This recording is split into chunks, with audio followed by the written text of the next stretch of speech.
رهيب هر آية قومي كل زمان ناشكي وداني تو بزمان ناشكي وداني تو بزمان كسنا لكل دمرن كسنا لكل دمرن كل جندبن جندبن تتاكبي على قرآن جندبن تتاكبي على قرآن هم خوردن رنگ کورو شورشین سردکن کنادیان مدارشان سردکن کنادیان مدارشان کسنه بکردن مرن کسنه بکردن مرن کل جندبن جندبن تتاکبی آلا قرآن جندبن تتاکبی آلا قرآن هم خوردن مدیعو کی مثلبین دینیمان و قادیمان هر اجتمان دینیمان و قادیمان کرد و کردستان کسنه بکردن مرن کسنه بکردن مرن کل جندبن جندبن تتاکبی آلا قرآن جندبن تتاکبی آلا قرآن راوی کرد را گوی سرفی و شیران بابقی نشیدکن تاجی جیهان بابقی نشیدکن تاجی جیهان کسنه بکردن مرن کسنه بکردن مرن کل جندبن جندبن تتاکبی آلا قرآن جندبن تتاکبی آلا قرآن خوردنون هر حاضر و آمادنه جان فدانه جان فدا هر جان فدا جان فدانه جان فدا هر جان فدا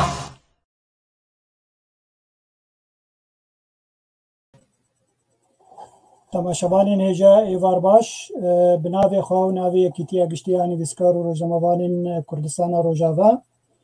ez xêratinê xwe dikim. Îro xelekek me yî taybet heye lê berî ku em dest pê bikin ez hez dikim spasiyek taybet bidim hevalê xwe yê kontrolê denin hevala hêja nivîskara Kurd Yusra Zubêr û her wekî jî hevala me ya dîtir nivîskara Kurd Reqiya Ahmed Hacî. Gelekî spas bo we.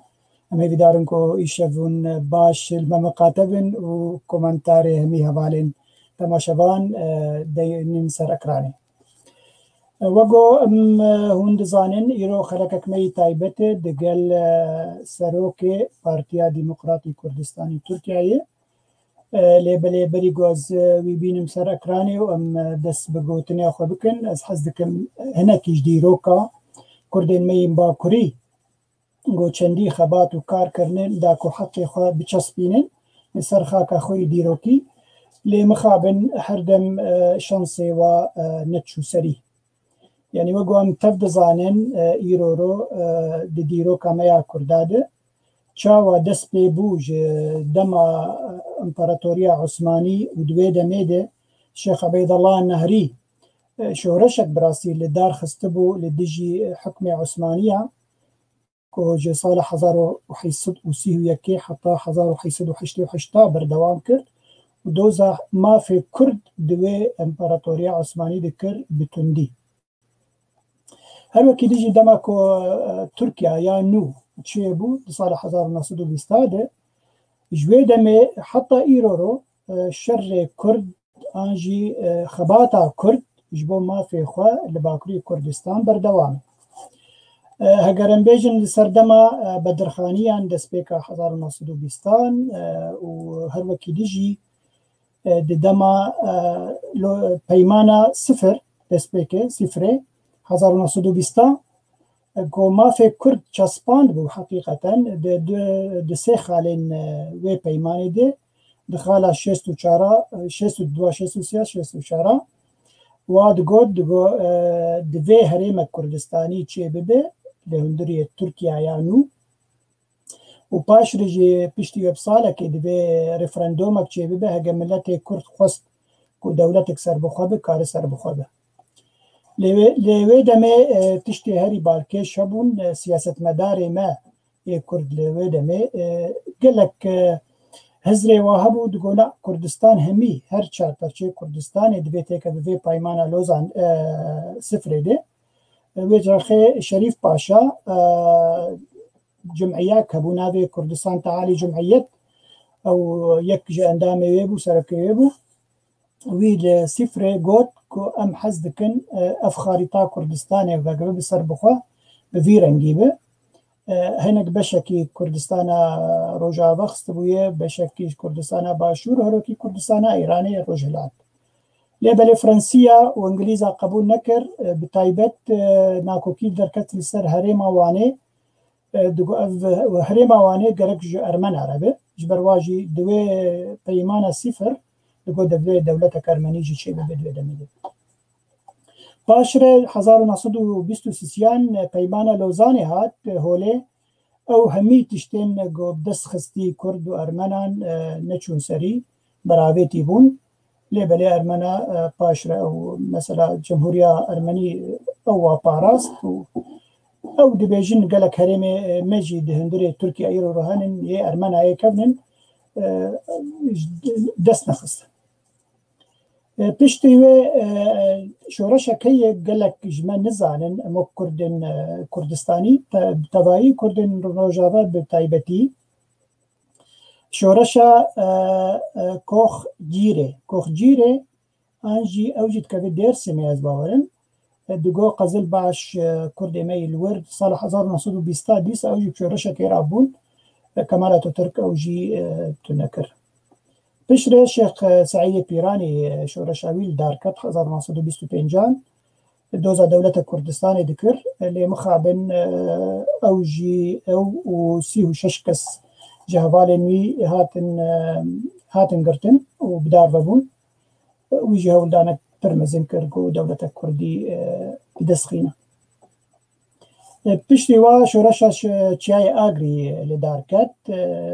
بسروكتيا احسان جنرال احسان نوري باشا بيجي دومكر قالكي دومكر هند بيجون 1927 دس بيكر حتى 1930 سي سالا ونافي جمهورية ارارات ليكربو ودبيجن او جمهورية هبو يعني الوقت بحث ديروكا كردستان دكن ام دبيجن بس كومارا مهاباتي هاتي الدار خستنا وشاخي كومارا ارارات جهات بالدار خستن اللي مخابن خوياي كولينك نو تا زج ديرو كماي كردستان باكر لازمه وكاربن في مسألة جي بشوبين بيشتي شورشا درس ما تشبو صالح 1938 او جي بارم سربتيا نوري دكتور نوري درس ميبو او جي براويتي بو جي مخابرين بو وهر وكي دي جام تظانن ناكوكي عدنا برا انجي او بيجن ندهفيا كردو تركا جويدا مي حتى ايرورو اگه بيجن بوشر شكداري ام بحث شر شكداري بكن جا 1978 دس بيكر حتى ايرورو او شر هي ونلهفي هي نكرد ونترك ناجهن او بيمانا جو هردو نتو لسر وی خاکه خوش بجین بگمان نسونجه کردایی لسنجه ترکای به همی حکومات کوتین سر حکم امجبیر نکن جی هلپراندنا ساسون جی هبو او جی دسپیکا دو 1925 حتی 1937 شورش ساسونی هبو او جی مالبات علی یونس لدار خستبون بگمان بقالك تشتين بيها بين إيرورو برتوكا خوان يكي عرب نيفسان دبو لسر شورشين كردن باكر لديجي حكومة تركيا باور بك قالك هبون حتى دبيجين شورشا آغري أو بخوال سر سيق مناغا هات كرين حرقو حكومة تركيا ودمران شورشا كنو تازا دي سال دار دكت ولديجي حكومة تركا داكو حقي كردا بتشسبيني لور زیرا وستم از میوان می پشت باکستیج یا پشت پرده است خوازم میبینیم سر اکرانی سلاوکیلی بکن پاشتر لسر جیاناوی امی ماموستا محمد امین قرداشت بخیراتی صابي هر بشي مالا أفقلك سلاف دكم لتماشاوان بيرس تي في وتمام كادري لقلتا و كاركري مت بيرس تي في تبي واتبع سلاف دكم وجيانك آرام وآزاد دخوازن جوارا إن شاء الله وشباب ما قال لك يبيروا بفهم دربه قال لك جوا أنقل ليفا مالا ام هیویدارن گو ازوتا ام کاربن دل تماشاوان خوش بکن و ام کاربن هن زانیارین باش بدن وا براستی ام کردن روجاوا ام مرقدارن گو ام زانبن روشا کردستان باکر بچی رنگی درباز دبه کا پارتی چکاری و خباتا خودکن جي مخابنيه دما قوم بحثا كردستان باكر دكن قال لك از نمجي هنن وهند بيجنجي إجبلي بكك الوي هريمة تناية لبلي إيران تخازن دريا تده أم زانبن چند بارتيين دي هنن چه خاكار وخباتي واتشنن بچرنگينن هولدانا واتشيه أم قالك برساش تبكن ما مستا لبلي بري قوز دسم برسي خبكن اتخازم هنا كيسر كرتا جيانا تاج تماشوانن هجار بيجن داكو باشتر تناز بكن سپاس بۆ تەژی ما برێز محەممەد ئەمین قارداش لە گوند ئەگە جارنا گۆم شاش خوندجی پاش تکاریش مرسە ڕاست بکە لە گۆر ئاگاهەیە الجەمە ئەزکارم ڤابێژم لە گوند قرقاتێ ئەو ژیرکەوێ هەرێما مێردینێ ساڵی 1948 دایک بوویە ئەندامێ پارتی دیموقراتی کوردستانیا تورکیا ji ساڵە 1975 وبوو سەرۆکی هەرێمێک باش لێ دەمێ هەرێما باتمانێ سێرتێ بەدلیسێ ساسوونێ قۆزلک و هاوێر دۆڕێن بێ ساڵە 1970 کۆنگەرێ سیسیا دێ کۆلدار کەت چێ ببوو بۆ ئەندامێ ناوەندا پەدەکە تورکیا هاتبوو هەڵبژارتن و دو سال 1978 لباتمانه بو سروک اجبونا سروکتیا سندیکا کارکران دیسک کنل ایش هاتبوه البجارتن راست مگوت نه؟ دو سال 1908 ده اجبر کارن کونوانی هاتبو زندان کرن حتی 1984 ده پشتی 1985 دیسا جی دست به خباتا خوی نپنی کر و کار خباتک باش کر لیبل دیسا جی کد بن چاوا ده و 7 ساله کد زندانه ده 7 ساله هات گرتن ده زندانه ده جبر خباتا خوی سیاسی نتوی ده سال 1992 ده او هناك كونوان و روشنبيرن كرد خواستن پارتيك سياسي آبا بكن ليل داوي گيان برياركي گو وقفا چاندا ليكولينا كرد دامزرينن پشتره دل ماموستا محمد أمين قرداش هنك نبو لبلي 1994 لقل شرف الدين آلچي وهنا كوالين ديتر بارتيك خواستن بارتيك ليغال فرمي لدارخن ودي ساجي نافك البجارتن كرد ديمقراطي بلاتفورم او دميهات افكرن ده صالح 1996 اوي لقل هوالين خديسة هولدان دان كونفرانسك الاسطنبول الدار خستن ودستور دان هفكو ديسا كاربن بارتيا كتلي ديمقراطيك بارتيا كدفه نظام باور مولو باش خوند ماموستا دوز للتركا كربوكو ببرنگا كي فرمي از باورم ليبلي صالح 1990 نهان اف بارتي هات جالي جمهوريتها جالي تركاوي دان دادگاهي وكو دخوازن بگرن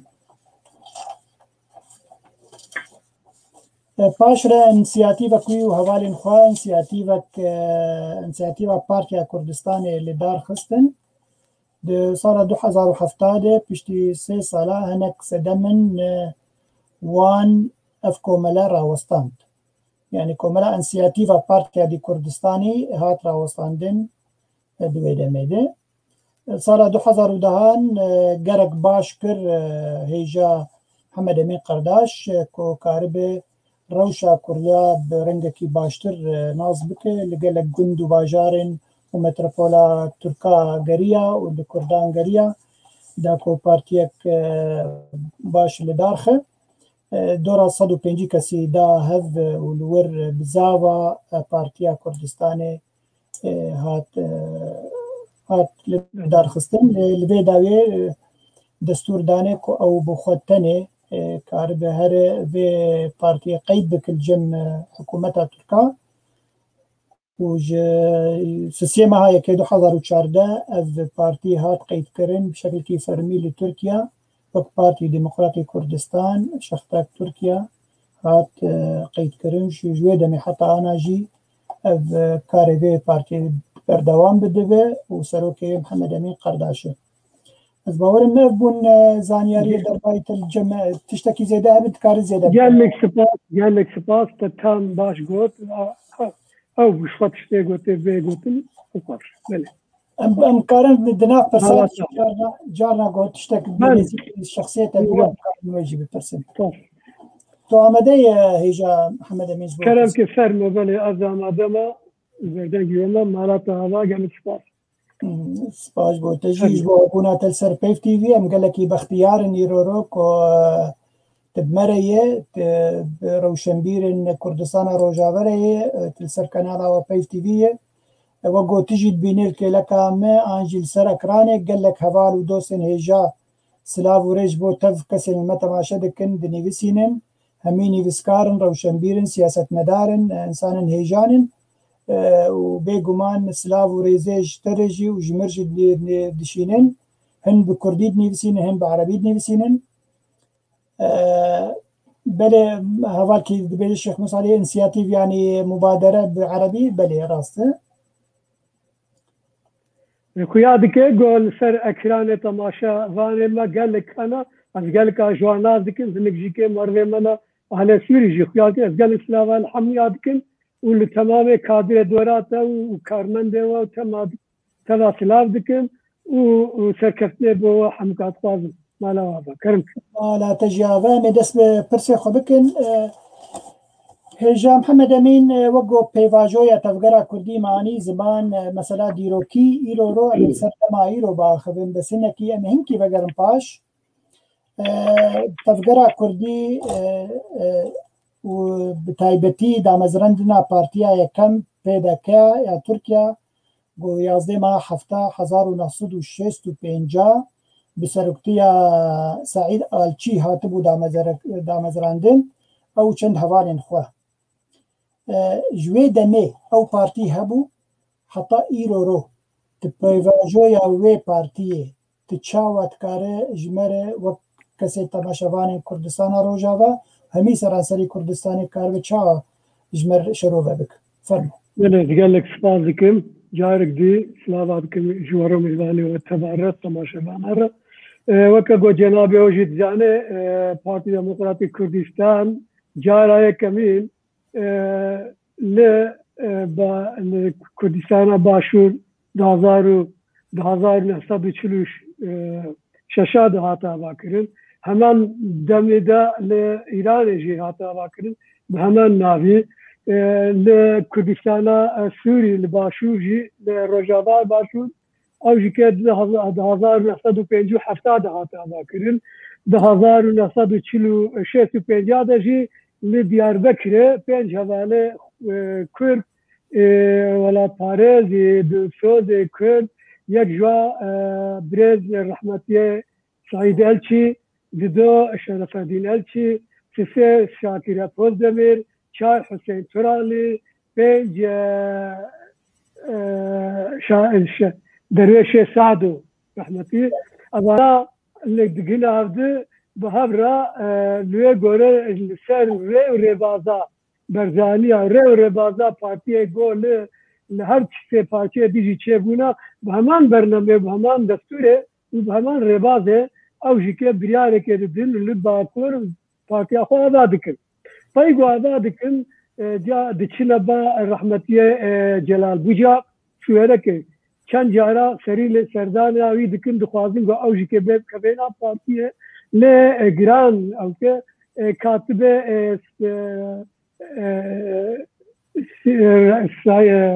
شيخ سعيد كاتبه هيا اوانا ميلاد الشيء نباله ويقام دك اوتيل دياربكر الاوتيل كرودن لويدره بهار جار كدي صندوق جنودا رحمتيه فايز بجاد خلا سرك بارتي يعني خلا سكرتير بارتي دويدره ده حياه هنجه سكرتير سعيد الشيا سعيد الشيا دوري ويدك اوانا دبه جگریوی به شکلی پارتی خود بر دوام دکن راستی که دوا دما دا جارای کمین لباکور جارای کمین تمام کردستان پارتی بناوی پارتی دموکراتی کردستان پارتی که بناپینی لگوراوی وقتی گلکی زور زم زحمت تکنولوژی تنا چونات تنا امکان تنا درفت زحمت دشمن فرهارن زانه نه دیساجی جامعه را به پارتی آباد کن پایگو آباد کردن دا سالا خدا همان سالا اینا قده سرک پارتی دموکراتی کردستان برز رحمتی بجاد رحمت دک بشکل کی ناپینی تی پشتن او گوته بوش دربکه مزدون پارتی دخوه دشوناوی دا رحمتی سعید الچی دکه شوناوی او ایدی پارتی دمشنه دوی درده ام ناوی اما زحمه بجن رفبریا خو پار دکن لی د سالا 1971 دربا عسکری آدار 1971 لترکیا جار دی چه دبه دوی هنگامه دا رحمتی سعید الچی دراسی سوری دبه yani hilik tezgireke سعيد قرمز توبراق او جيكي بالريبا بالبريا سعيد الشي شويه باشور دكتور بيا جوهر الويدري كار بك عمل بك شو بك پشمرگا بریندار ببن وانا تداوی بك درمان بك وفي شكلي ويديشين الويدري المقابل الويدري ادي تشتكي تشاتكي بتشكي مرحاتيه بك دخوازه گو پارتیه کدی آوا که حتی آواجی بکه دوی دما گویدی سروک سعید الچی در باسی سوری دوی جوی در باسی ایراته دوی و پیجین هوجته و پیجین جناه خویات که گو نخویای حوالی الویدره کبنا گمانا ایده دچین در حاصل دنا داویه دا ام زحفرش ناکن فتو تاکل لکنی که حتی زانه نزانه تمام دوی مسئله داخل الجنة راسا جرك وشانه به دیروزان جرك به چه بکنه هر کس به آخر داخل وقتی به هر کسی به آخر بین روزه به دنوا کدا دادی ساره کینداری نخوشی درد که روزه به از خود نافذ گفت یعنی چی دوی برای به هر دو سعی بدره رحمت دکت تینا وشته بدی از هنگی حیان هایدی امثال پارتی دموکراتی کردستان ترکی ناویجی اوج خو پارتیا دموکراتا کردستان ترکیه یا نه باکوره نه افغانستان نه یعنی اوا خبرتا خود بردام کل ضعفیه پیدا غیر درویش سعد و رحمتی درویش سعد شونا پیگو سعید الچیته رحمت کردن دشونای دا او بگ سکرتر چند کنگره خود چه کن کنگره هفته دا قصری بغازیاتی چه بی ادویه دا بشتاد بن دوی خورتنو الگورا دمه الگورا ای وقتی تدی باید سوسیالیزم باید چپیتیه گلکی هار بو او انسان او نتوه بو دوزا ولات خود کن دوزا سر خوبونا خود کردن بریوانا بوی رخیبه بو و گلکی چالک بو او ایدولوژی خورتاش الجوراوي نزيكي وإيديولوجيا شفرة برنامج شكل بقولنا حتى دا قصر بوغازي اللي شكل بيدري أو برنامج بيش كشي كونغري كرين دوێ کۆنگرەدا ئەو بەرنامە هاتە قبولکردن لێدی سارژی خۆرتا ئەژی یەکش خۆرتا بووم ناینگە خۆرت بووم رابوومە چ کرد مەگۆبەرە دەنگی بمەنەکەوێ پارتی خەرامە بێ ئەو بەرە پارچە بوو پێ جدابوو چێ نەبێ مە رابوو قارمەت چێکرد ما ئێکەبن و ئێن و تەولی هەر مەقۆم ڕێڤەبریەکە کە ئاوا کرد ئەو ڕێڤەبریامەیەدی مەشی جار هەیە 12 ئێرولا 1970 باشه زیادتر راوسیم شکرماتره یعنی هم کارم بیجین هون ایرو رو شونمایی و پارتیا کوین یا سعید آلچینی آنجا بردوامی یک جوی پارتیه رایی بله جخوا از وقتی از به ایگو بردوام پارتیا سعید آلچی امن چما از ویجی بکم بلاگو از ئەندامێک ji ئەندامێ سەرکردایەتی ینی ڕێڤەبریە ناوەندیدا بووم نامزەتی ینی یەک ژوا بوو لێ ئەس کەتمە حەبسێ حەیاش حەبسێ دەرکەتم 5 ساڵ دەرباس بوو لێ ئەس ژێ پارتیە منە ئیستیفا کرد و منە تەرکاوێ کرد و نەژیکێ دقۆنگرێکە دەژیکێ ئەس ئاوێتم ناخۆ مانیایە گۆرە حقوقی سیاسی ئەس ئەندامێ پارتیەمە ئەڤیەک یادی دوێ پێڤەژۆیەدا 1900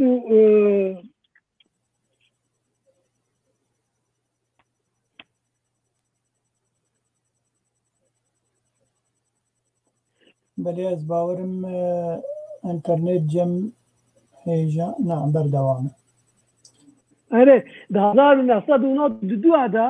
پارتی دەموکرات کوردستان بهنك بارتيا ديرة بهنك ريخسنيا ديرة جيكي كومبوين كيدكي مثلا بالرياضة ديرة بأزقر لكيولو بهنك وا بارتيا كاوارة بدأ قدرة بهنك قدري وانا بهابرا قونجرة كيشيتكين دويدة دنابي بارتي دموكراتي كردستان دو بهارم خنا هبقرتن يعني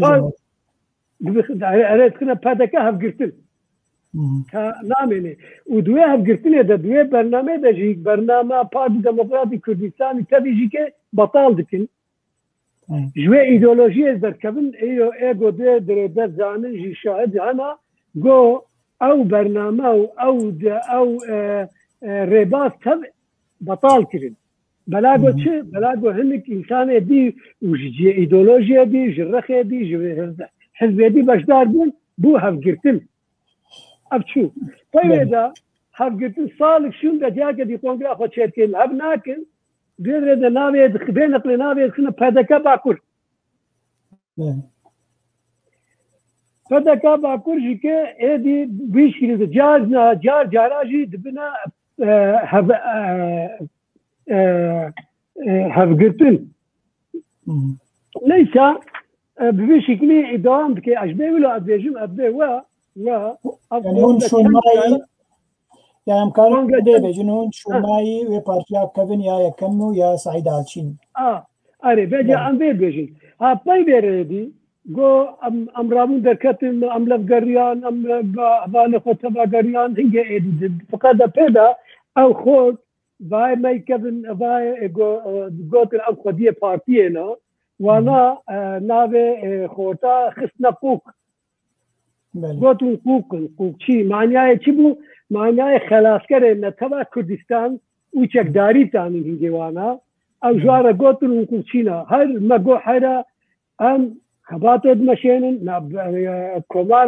کوبارا من نابه خباتا ام بیجن پارتی دموکراتی کردستان بس ام قوقون بیجن او قوق جی که برا بیجه فی خورتا ليه قبول لك حتى هشتي تي او مشي يا طيب ببورين هيجا محمد امين امي ورن سرقناغا حشتي بيفا جزات برساميات دوامينه وقام زانين صالح 1908 انقلاب عسكري تشبو جنرال كنعاني بيرين انقلاب شكر وكيدي او تفجرك هبو براسي تفجرك سياسي يا كردي هبو يا تشبين تركا هبون قال لك يخرد بو بري وانقلابا يا كان عن ابرن وتشتغل ظالم بارتين كردي جي باش حركه ذكرن بشتي وانقلابك بلا ولا بون جبر سرخو ترسيان قومبين قرتن ام خلق روجافا مديد شاوا كردي مي با كردين جندا عسكر هاتي سر حكم ام جيب طرسن ام هاتنور وبس بارتي بون دوی دمیده از تشتکتی بیرامه از شاگرد زنگوی بوم سال 1908 شامه بوم پککی هجان بیجن اوجی هبو بری سال 1908 لیبلی خباش آوکر دماکوکیار جیما سوری حافظ الاسد و پشتوانی جی خوست و براستی جهاد قبول کرن پشتوانی آوی اوجی بشرط بو تشتنديجي دهاتن قوتن دقو دوي دمي ديجي كمال بورقاي جي لشامي بو جبينك بحافظ الأسد سروكي سوريا بري كربو جير قوتو باسكارن بشتفانيات تجي بكم ودويت شرطي ما قبول بك وي شرطي حافظ الأسد قبول نكربو كمال بورقاي جلوم علي كاري نهات جير دانين لبلي ويتش أخي عبد الله وجلان شرطي حافظ الأسد قبول كر قالك نزان سروا شرطاتشيه شرطة دوی داویات خویا کرن دوی هم بیجن کرد لسوریا تنن اما چاخی وکی دیجی مکارن دما گوام بخوازن به شر به ترکیه بکن و نه به ترکیه بکن از وی پرسیده کم ماموستا یعنی او پارتی هبون بری سال 1908 لی پیشتی حشته پککی خدا سر هف و گلکی خو پیش خست و تکلیب دولت عرکر چما پارتین دی اگم بیجن قوق ولا پسکه پارتیا کمال برقای چما واجی خونه گاندن دولتین هاویر دورا ترکیا یل دیجی ترکیا مثلا وک ارمینیا وک یونان چما علی کاری جی کردمی باشور نخواستن کاربن خوب هیز بکرنا خوب چک بکرنا تبی او ودگل چه مسئله فرمو در فشتره ملک گلک سپاس کم از مرسیل که تام جی خود بود ويجا هيجا ما مستا او غلطيه ما ويروجي ايو جي بردوامي اوف قال لك شو ها مقف شو تشلو يكسر هند دو غلطيه دن او راديكاليزم ما هنجي ايو جي بردوامي ام كرد يعني تبقى لباريس وصا حمكي كردانه كرد باشو باكر باستراتيجينا استراتيجيك خوي سياسي نتبي نهو نامنا قال لك جرينجا نجا مثلا بتشما اب بارتي تكشون ونغانا تجي از حفصه بومكا اندام ناوندي انا تشتغل دردبو جمره جي تحت قوتن روش که جمره زیارتچی ها جمره گوتن گو حواله و پارتی بیجه که جه بپرسن یعنی جمله بپرسن به حافظ اسد بیجه از هر امکان خود برم جمره جی او هاتیه بیچلو جمله قایر هاتیه او جمره جی تی از الهندرون بحفظه دما گو تن ليه شرط كويها يعني شيء شرطي هي دزانه جو اخو المسلمين هبون اخوان المسلمين بلي اخو المسلمين هبون ابراسيجي كي يعني او تشبون تشنبون لا ام قال لك جوانا حيف ليه جو ازيبه اري كريه ممكن بس بشرط جوون اخو المسلمين اخو لباكوربه لجوابابي قال لك هو شروا بكل وكدي حد في تمام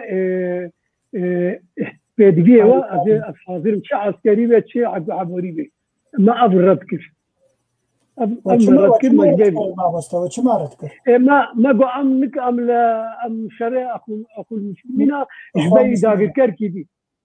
أم شرع نك عندك إشبه هنا مثلا أبدا يعني أوقات أولو بوريج بو تماشاوان زانبن چه مسئله دوێ دەمێدە ئەخوان مسلمین پارتیەک سووریە عەرەبی سونانن ئالیکاری گەلک ji Tirkiye distend û li dijî rejîma Elewiya li Şamê dijî wa kar dikirin xeba dikirin da ku ew têkenîşûna wa de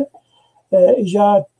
Sûrî an jî rejîma Sûrî Hafız el-Esed ji ber ku Elewî bû dixwest tiştekî li hemberî vê derxe Kurd bikin wekû bijin qurban ji xwe re û li dijî Tirkiye ew jî rabe yani dema got şerek ji xwe mislimîn a li hundirê Sûrî çêbibe gerek Kurd jî li wir şerekî çêbikin li dijî hikûmeta Tirkiye ha bi vî rengî hezir dikir.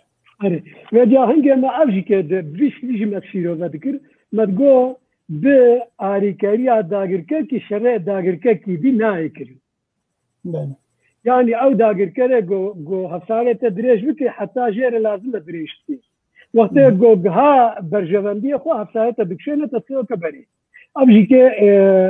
ji me re çewt hat me ev red kir. Lê çima Partî Demokratîk Kurdistan di 1965 de çêbûye lê heta 1980 jî her bi xwe nehat. Aloziyê berdewam kirin, xebatayî pêk nehat, karkî baş nekir û hev diketin sekreter her sere salkê cake sekreter tate gotin, sekreterê got tate gotin got bin dikete yani winda dikir li gora serkeftî ew dibû xayîn û ser jike gora dirê dibû korsan wen hatûn ama heya 2010 jî vî qayîd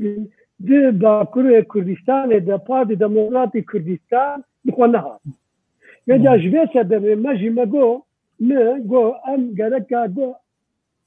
em dinyaka nû êdî ne wextê 65 li ku 2010 li ku divabê got em êdî xweşkere bikin Efrê 21 em navê partiya xwe em navê Kurdî li xwe kin. Em navê xwe li xwe kin û em zagona dewletê de kinkî vekin rastî. Bi vî şeklî em rabûn ji vê gaveya bikin me çend komal çêkirin weke cenabê te jî got bizava Partiya Kurdistanê me çêkir 3 sala berdewam kir. İnisiyatîfa Partiya Kurdistanê me çêkir 3 sala dewam kir. Kurdpav me çêkir hê jî berdewama. Şerefedîn Partî dek partiya gilşerî demokrat me çêkir ew jî devletê dagirtin me got dekan bikin em bi vî şîrî em hat heta îro lê mixabin êdî pedeka îro jî pedeka tedî min got hevgirtin xwe kir heta yekbûn binavkî dî jî ke xwexiste yekbûn xwexiste hevgirtin xwexiste pedeka bakur û lê êdî me got em ê partiya pişkere çêkin me navê Partî Demokratîk Kurdistan gol xwe kir êdî bir em vê jî ke bêjin got ve avalê me îro jî me nehebênin çima dibe hûn ne Partî Demokratîk Kurdistanên hûn Partî Demokratîk Kurdistan li Tirkiye PDK ya Bakur PDK Bakur dibe kongra xwe hefta çêkir heşta çêkir niha çêkir daha çêkir ê bavê me çêkir ew jî nav de bûn fakat em negane dîkî mane dilê dinya te bijîn yani paşî lê ez vê jî kê erê نهاتێک هەیە خالۆختێت ئەو پرچا گۆیەکی تیچما چێناوێ ئەبێت دازێ کارم سەروێژی ڕاوەستن بەێ سپاس گەلێکی هێژا محەممەد ئەمین قەرداش gelek silav û rêj hemî kesê gurme guhdar dikin temaşe dikin û ji me nivîsînin bi rastî mirovên hêjan nage pirsê we jî hebin derbarî siyaseta Kurdên meyî Bakur û karin pirsê xwe binivîsînin hînem destpêka pirsê xwe denin tiştek du tişt hene mamoste ez ê bînim bîra te yani ne bes tenê Sûrî alîkarî bi PKK kir Ermînya jî û ez hayê min jê gelekî heye got hikûmeta Ermenî çawa alîkariya PKK dikir Partiya Karkerên Kurdistanê bi çek û bi para her wekî dijî Yûnanê her wekî dijî Qibrisê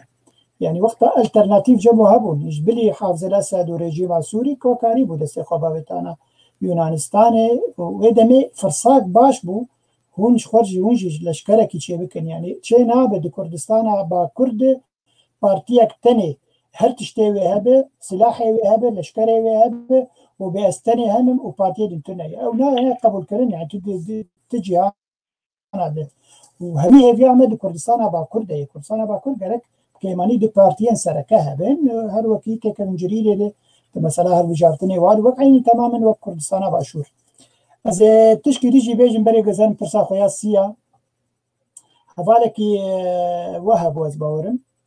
يرو جمع النرويجي حرتم ما برجيتكر انه باش بككي خدلكي ليفاند چما وخونه ليفاند ويدا ميدي يعني دقو حرتم جواري خور دقو انه واي وا سلاح دس خستي غركم جي سلاح دس بخينن تفقرا ويا دبلوماسي دس بيدك چما ام جيناكن قوالي مخويا بو تجي يعني زمان هناك راديكال بون هناك امبيجن مساله هزر الجمع خرد بو ندخسن تيكا بنوا تشيروك عادش برفيها بالباشمان از دیسا بیم سر روژا ایرو مامست محمد امین ایرو رو پککه به هزا خوی سیاسی ناوی هدفه پارتیا کهیه خومزندکه اره نرم ناوی کردا یکسر باندکه ناوی نتوین بیجن حواله براتیا حوالان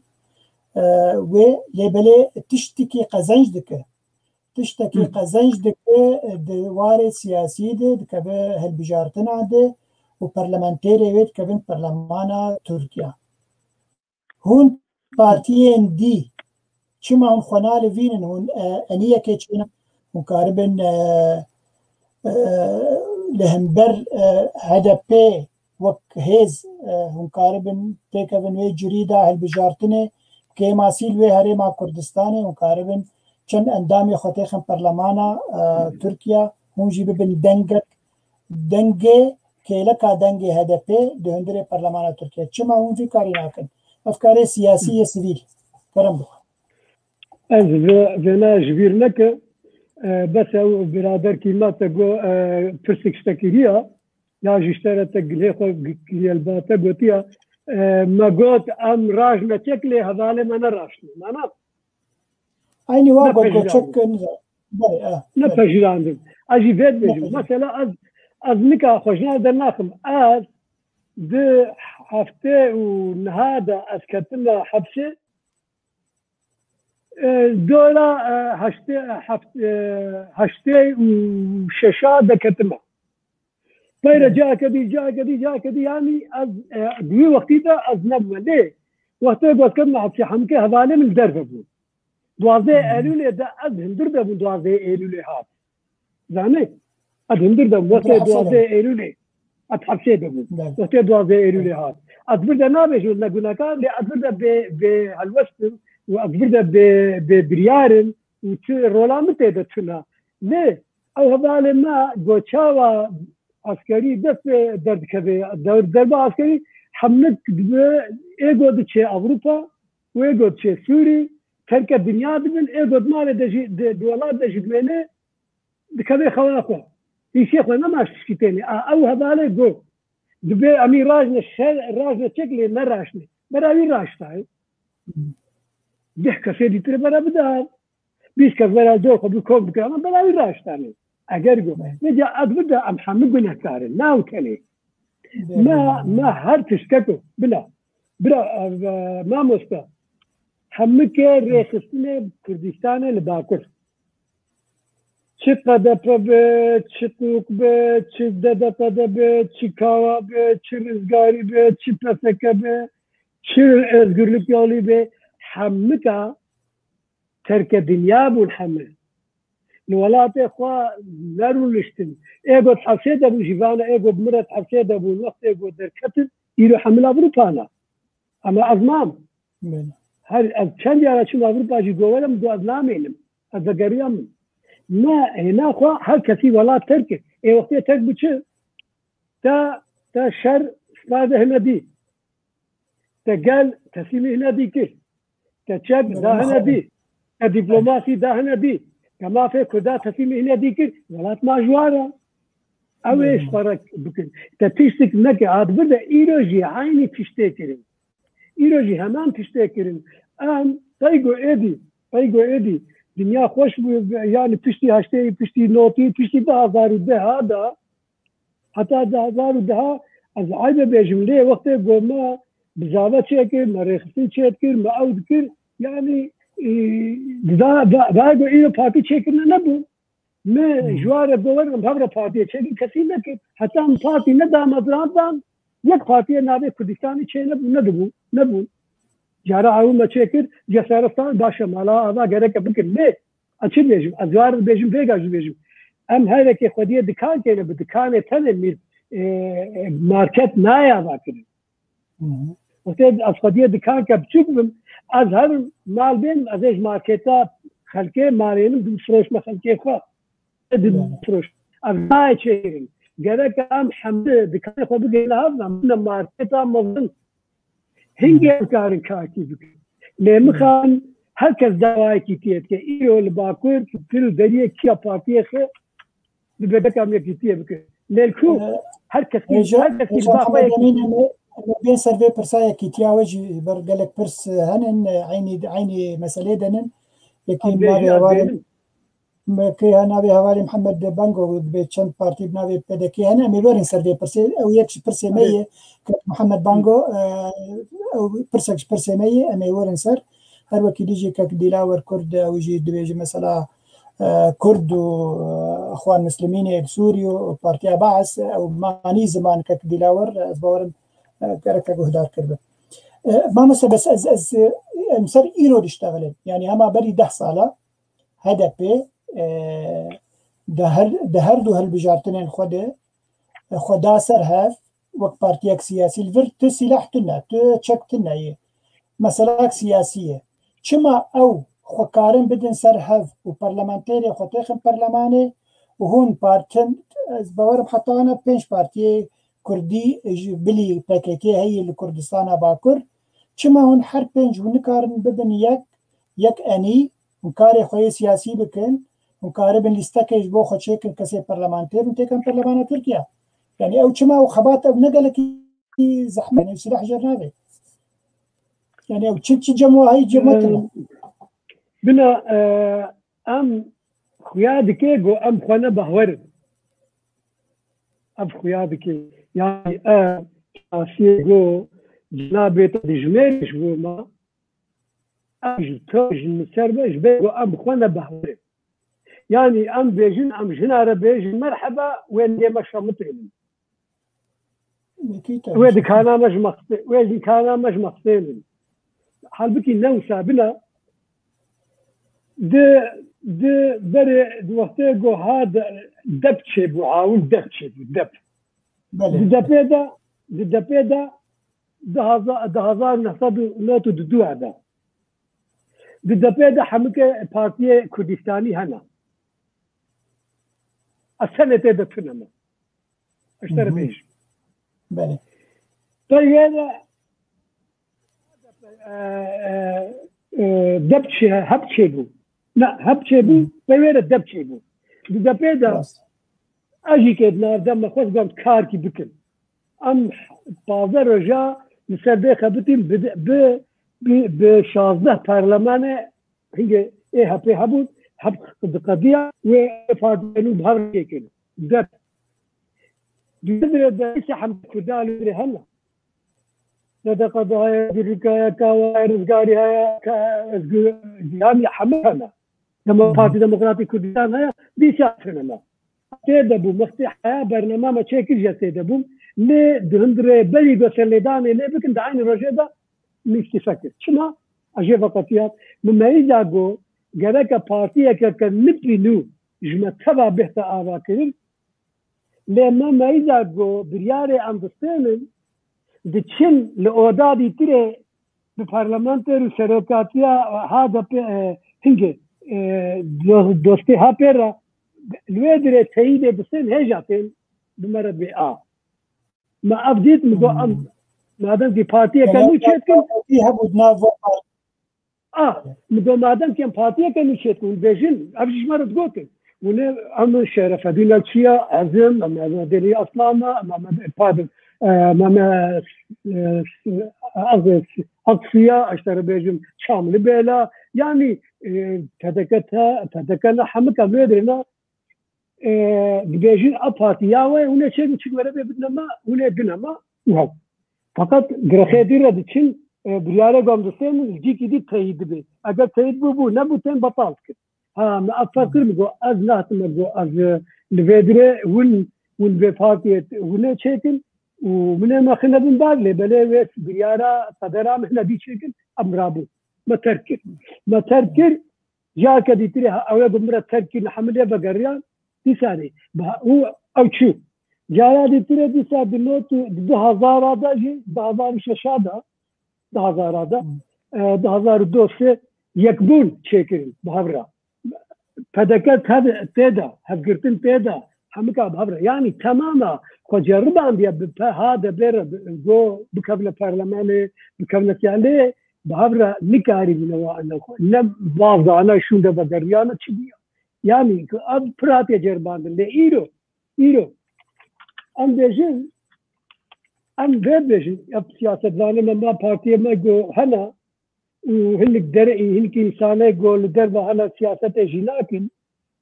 ودستي خد هذا صاروا قرنا شغل زابا تزيانا وسياسة جيناكن لتبلادية دي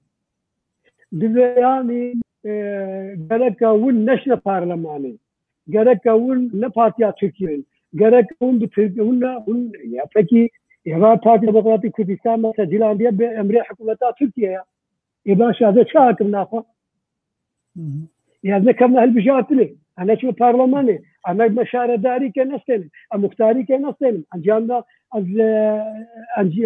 أنجمان كي نستلم الولايات هذا مجلس كي وياسي كي نستلم هذا شاب كمان ناخلك هذا شاب خدمة يمكن هذا شاب مظلوم بدل هجا أم في ردك بنا يعني أنا قال لك درجة يعني البجاتنا شويدة 2011 هذا مقال لك بذا بارتي ما كردستاني لا حول ذا مقول بنا ما في ما يقول أم بكبنا البجاتنا تنايا ضعيف جباي قلت لك هذه البلاد تركيا دركت كل يوم ولايات تركيا برخصم بي كل يوم ولايات جي هاي ولايات جي نافشينا جي سياسيات يكي برخصم بي دصاد بيجي نافشا دركت برخصم كما طريقة هذا تشيكي أما دصاد بيجي أوفيس هر أوفيس كيجي كده إنسان دينا هذا 1500 إنسان چلو یک ولایت جیکه چلو یک اوفیس جلویدره و ویج ادواتا ویج مفروشاتا ویج صندلیا ویج کرسیا و ده جازی قرار ویج گوت کاری به 300 جیت مقر خود بکی ام جمارا گیرانا ام هجا نگانوی افته ناخون چی بکن مجوار حوالا رگوت اویگو ایرو پارتینا کردستانی نا مجوار ام گوت مگو کرم بکن ام بارتيه كجو ما فيه البجارتين اسطانديه ام بواره بكمل البجارتين اتفاقي بكن افكاري كبواره بكن ام نابنا يعني وقاربهم لا هذا قلنا ام بكثير لكن امين نامزتي سب خدين مقول بلاغوها مقول ناخذ ما اقول برا دنجين بكن فيجا تحسس لما ازنا برا هذا راسية بيجم بلا صبا بين رحنا بكر بين بيت تدروكر بلا مجارة قونا ام دارية كسي ناخن قو اجل دارية كسي ناخن قو هنك الدارية مخن امي بارت فاكي بكر جبي قو ام بكر نوافق كي ام بيشيا خوفتي بارتي اما دارية زبي ام بكر ام خلقي بريخسن بكر لانا بارتي سياسة معنيها اتشيا قو خلقي خو بريخسن بكر قو وليه جو أمريكا بخد جو أجير جهما باشا ليه بشرط جو والحق بارتي هي حق بار جماع بقطيع جماع بايدي ما جو حق بار جم قانع بكن أم هرشا بارتي دي والحق بارتي بيج غير جي هذا بي أبي دي تري فايد شو جميل خو حوالين أمي بهبرة ده كمنا بيش بني خلتي خو نامزته سربخو وقت يقوم شينا با كي عبد الباقي قلنا جيرا بحيرة أمنا هذا بلينا وأم برنامج إيديولوجيا هذا بناح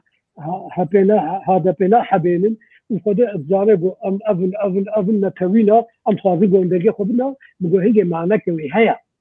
وی خلکی گو بدیما وی بیجی ولا راز بیجن وی خلکی المخوازی درکبی لی جمله چی گوتیم یکی جا نبیجم گو دیسا محمد امین قاداش حد طالانی سر ماسامه خسته روجد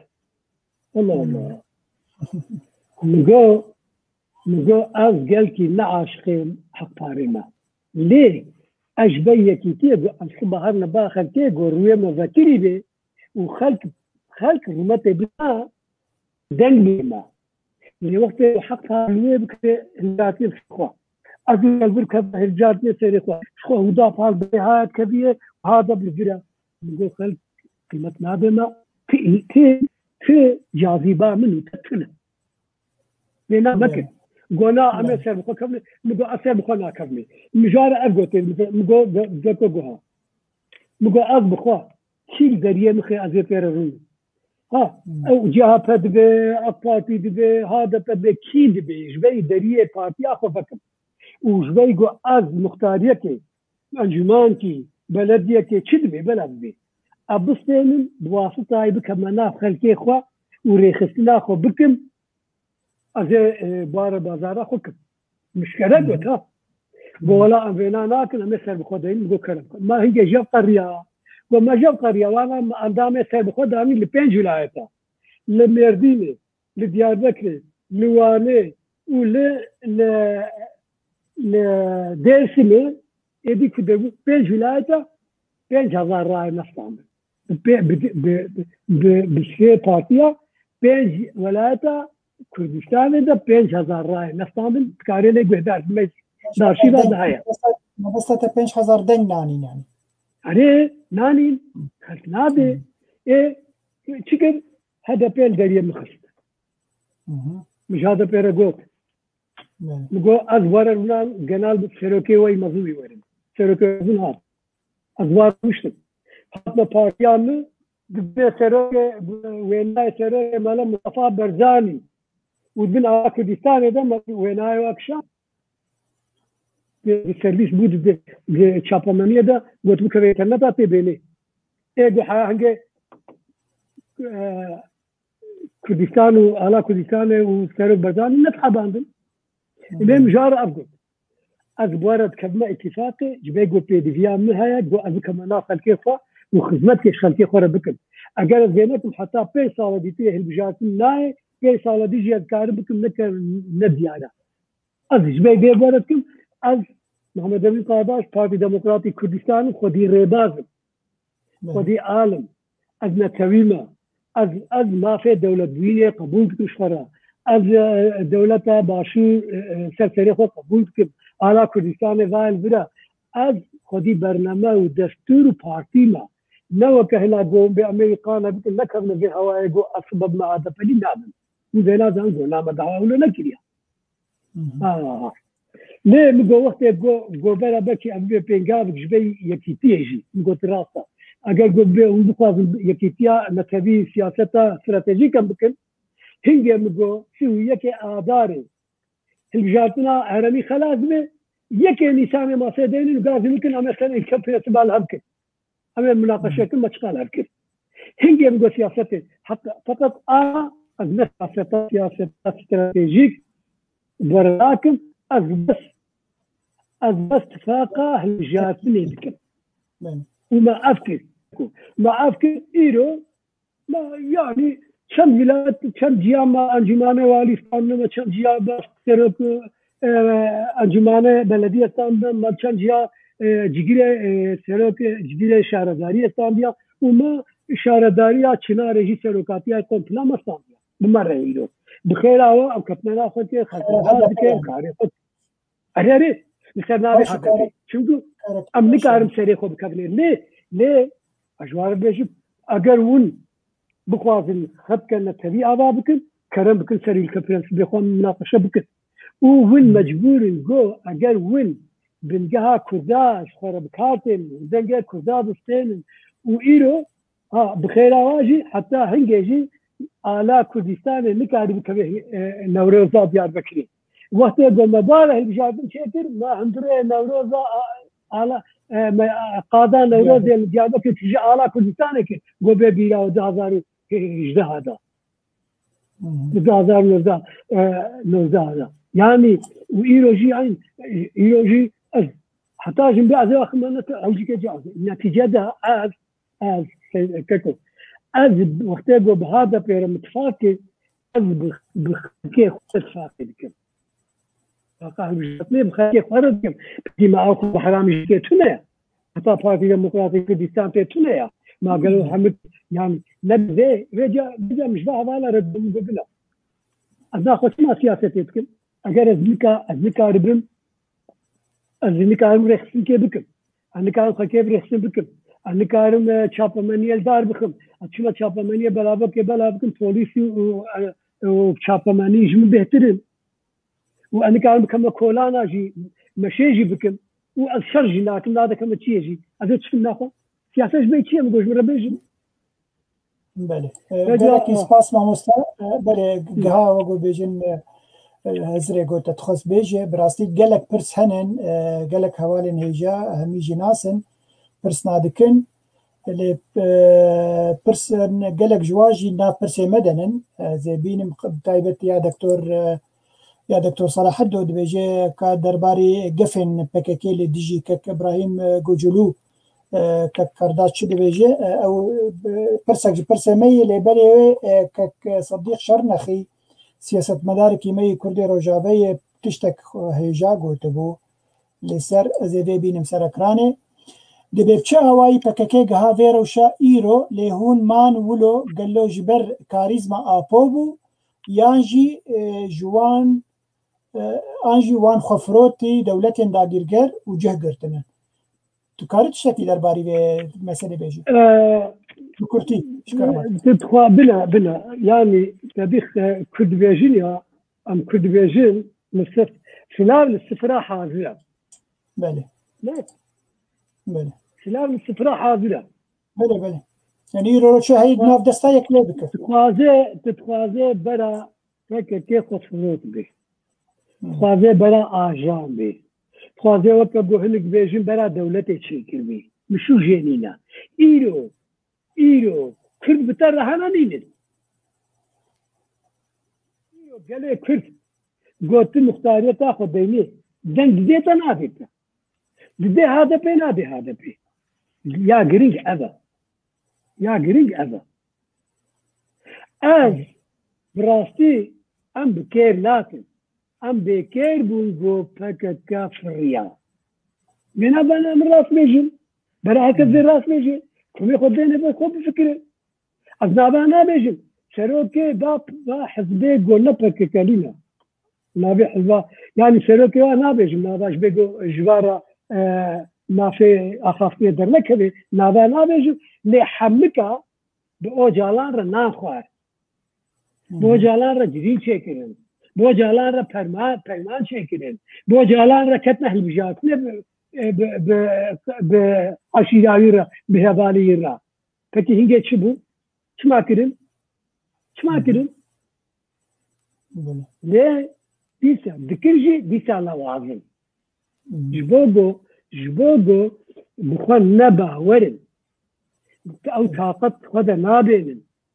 ايبا باشا يعني ايرو هذا بد كبد البجاتنا ترد بيجي لا بيجي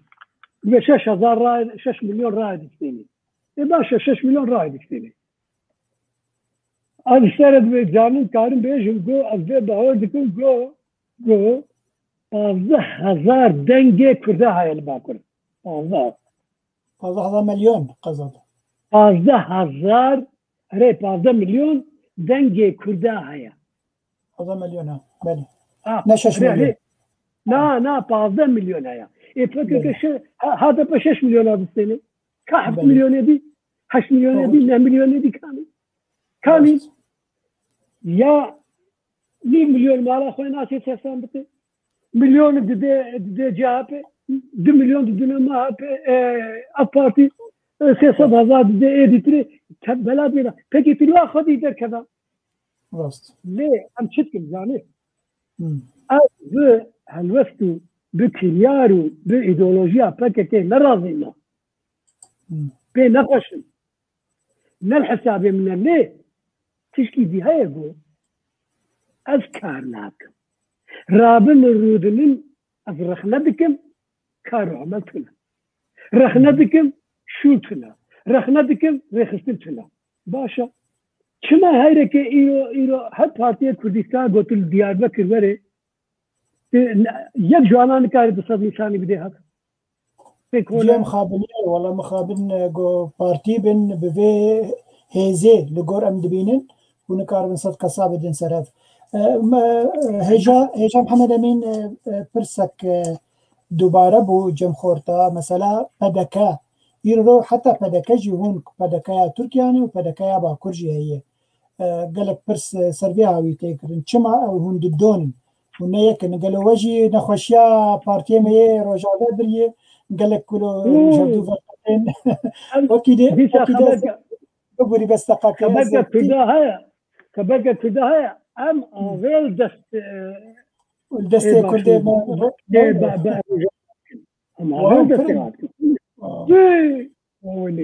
بجا فدك ندو تنينا بدو تنينا امي هفدقان لكن ام شاف ايش حبن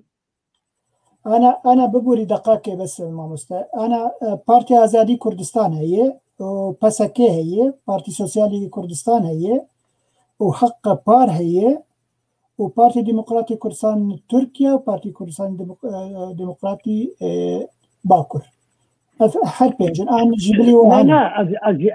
اجي ايه مالبا بدر مشار انا يا بدكيتنا تشاركسن إيبقى قلت أمك من لأوروبا يكها بأسفدك باكر بيجي أوجي الوادر كم بشن أمين زعمن أوجي بحفظ أرميكا إيدي كم بن أمين زعمن ليه باكر جيدي فدك باكر هي دو هذه جلبرانا غيج فدك باكر هي وبلاتفورم هي بدي او يرجع قاش خرب ببلاتفورم او شركات وجاب تنابي بيها بلي او دبي بدكا باكر وجانا ناخذ بلاتفورم وبدكا باكر يقول باساس اذن او جيكي هنا دينا نابي شاز نابي شيكو بنعرض او نسر عرض حمجي كي بنعرض نابينينا نولو يعني نا رخصت نستندن وكوا نا هي دي الشغل هزار بي نقصد شنو بيجادة دخبتن يعني نشكلنا دي زينة نقال يعني تسجيل جيلات يعني تسجيلانينا لا مكرونا لا روانا نفس ياسايين يعني يتك يا صايد بارتيا بلقاها كذا بارتي ديمقراطي كردستان تركيا يا ويلي يا ما يرود ببوري هجا محمد امين كذا بايا باكر اوجي نقيت كري جمع حكومة تركيا لا بابا لا اوكي مين بارتي دمالباتا بدا كذا يا تك يكانا قيد لي تسجيلي يا صايد بارتي ديمقراطي كردستاني تركي آمية بارتي كدي دي بلقا مدى تنا إجارة يكميجي ملي سريدان ليكي طيما رأيدي بسالك باك تشيبو بنابي كردستان بارتي آزادية كردستان بسالك طيما را خواه باكر يا صايد طيما پسكا خواه يا صايد باكر طيما بارتي komünist partisi. Partiya komüniste Kürdistan. Avji yasaya ça partiye may yasayı binabe Kürdistan ana. Yak Parti Demokrat Kürdistan Türkiye. PAK, KSK Parti Komünist. Av her çar تسجيل أخوش ولايات أعناف وزارات أعناف السامبلة. ليه بحقيقة ما هرش على هذا يجي إيرو ما في شيء دوزا أفكرنا بقرتنا فكرنا. أما ورن سر في خالي ما هيجا بس تخوازم براسي قالك برسبن او خشكة كابو فاطمة يوسف محمد بيجي سال 1900 ببري 25 معها دا 2020 كردن تركيا وك هبندية كردستاني دخواستن الدارخن قالوا آرمان جي تشبو ورولا وك بارتيا ودوي هبندية كردستاني 2020 يعني يا بار 25 معها دا 2020 تشكي وها تشي ببو أنا بيشا يعني هكا قاعدة تشكي بك لبلا ناقة أنجامة فتصل يعني تشكي فا باشه يعني باش تخوازم وگرم به پرسا دکتور صلاح قفن كو بككي ايرورو اللي كسن ولاد باريس دكن وك نمونه نویسکار و سیاست مدار ابراهیم گوچلو هونچاوا دنرخين في مسألة وقالوا تشكيوها بردوام آن والله أنا جرك إبراهيم قتلي بتفكيرن وجيجو أفكرنا بتفكيرن أنا ندنا أمزانا لأسكارم بيجن إبراهيم قتلي ونفك كيد ببلاد اگر گو گافه کشتنه و دارزاندنه لخلق سیویل بیتا کرن نا پشراندن ام نبگیرنا ام بینا رد کن وکا راستا نراستا چلو قومی اچاوه ام برده راستی بخبرن لی نبهیسیه گو ابراهیم اعلان کریا دبیجه گو حقی مدا دوزا بریارا کشتنه هاتیه دارن دی اوشی که ام بینا راست نابینن وات شتیوسا کی بکه ام قد ناپجرینن نا ایشکی انسانیه نا ایشکی مرواتیه نا ایشکی سیاسیه جی ایشکی برادایی يعني نتيجة قتلها نشيدة خرابة كاجي خرابة جرك ما يكرم يعني. بله. باشا ما مستعانة تشتكي بالكيش هي يعني وقت سياستها بككي لهندري كردستان باكر وهو شر ويا كان بيجن تشلو يكسال كان بيج دس بيكر هذه البارم بتشلو ده حشتي وشارات شر شبداري كر حتى يرو أوقع شهيد هاتن إنسان هاتن كشتن شش كردابة شش تركابة يعني تشتي ظالم زي دي سي وشش هزار كرد هاتن كشتن وشش هزار ترك هاتن كشتن وكي دي 5000 جند 4000 جندن كردا هاتن بالا كرن نيفي ملتي كرد جي كردستان باكر تارا وقهبون چون اسطنبول وانقرة وباجار المزن يعني أوقع خرابي هاتي كرن هون چاود نرخين به مسئله هنجي كريارا پکكي هي تخوازي پارتيا كم تني لوي كردستان باكر بشي هري مزنج كردستان به چه الوستوي هون پارتيا ديتر بله يعني اف تشتت قوتن چي بدسته پکكي چي بدسته ولا دولته چي بدسته رشت يعني زيدي واش ماري قوتن بيولاتي قومينا هاتنا كشتن زيادتر جواب جمارا قوت قل هاتنا خراكرن وحقا زيادة جيكت حفشادنا حقا زيادة جيكت كوش بربونا حقا كس دمالا خدا بدنگ مانا يعني آفاتك فلاكتك مظل سري قلدها لباكر مقابل لباكر جنا ساكني سرايتي إدارة دي جيكن وكا باشور وكروج يا الواد ذكر أفكار سريدة أم نبي إيديولوجية رنا ل أم من هما جد بذا شيء وكبو برج مدود أم غيج جبلي قليق وأم الهردك جبلي قليق وأم مالا خدا بيجن رخنا بكن وكبرا بابيجن تشكي دي أم ناكل أزبيت بيجن أدبي رونك بير أكاديميسيان شالك فان أشتا بيجن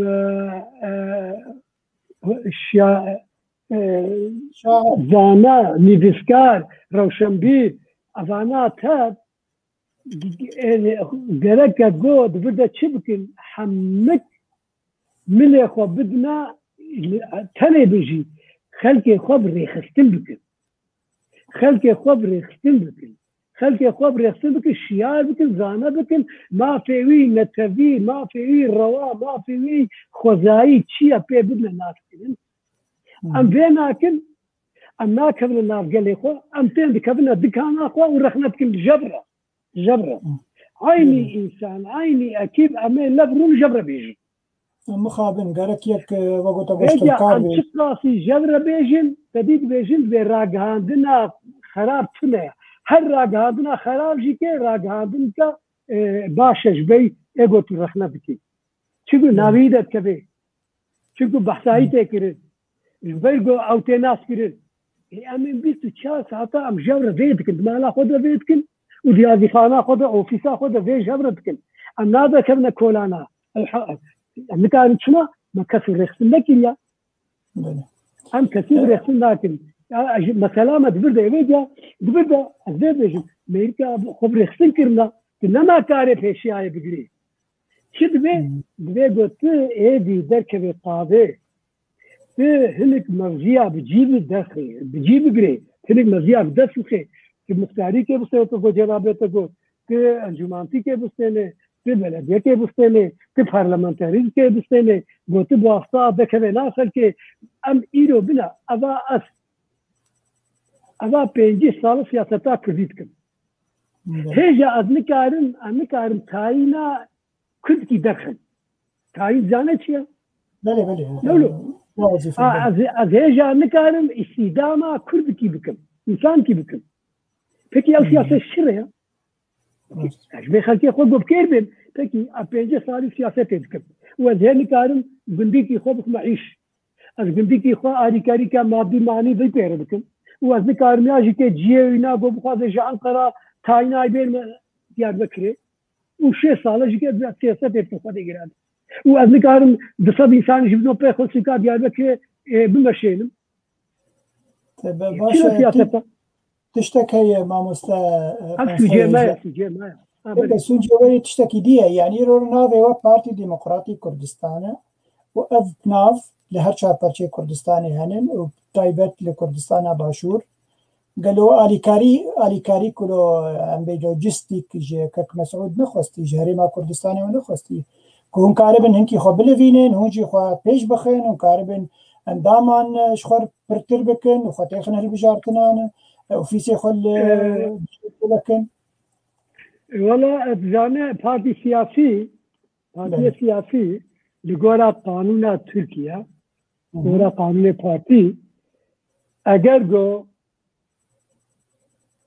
عبدالباقي بريز عبدالباقي ده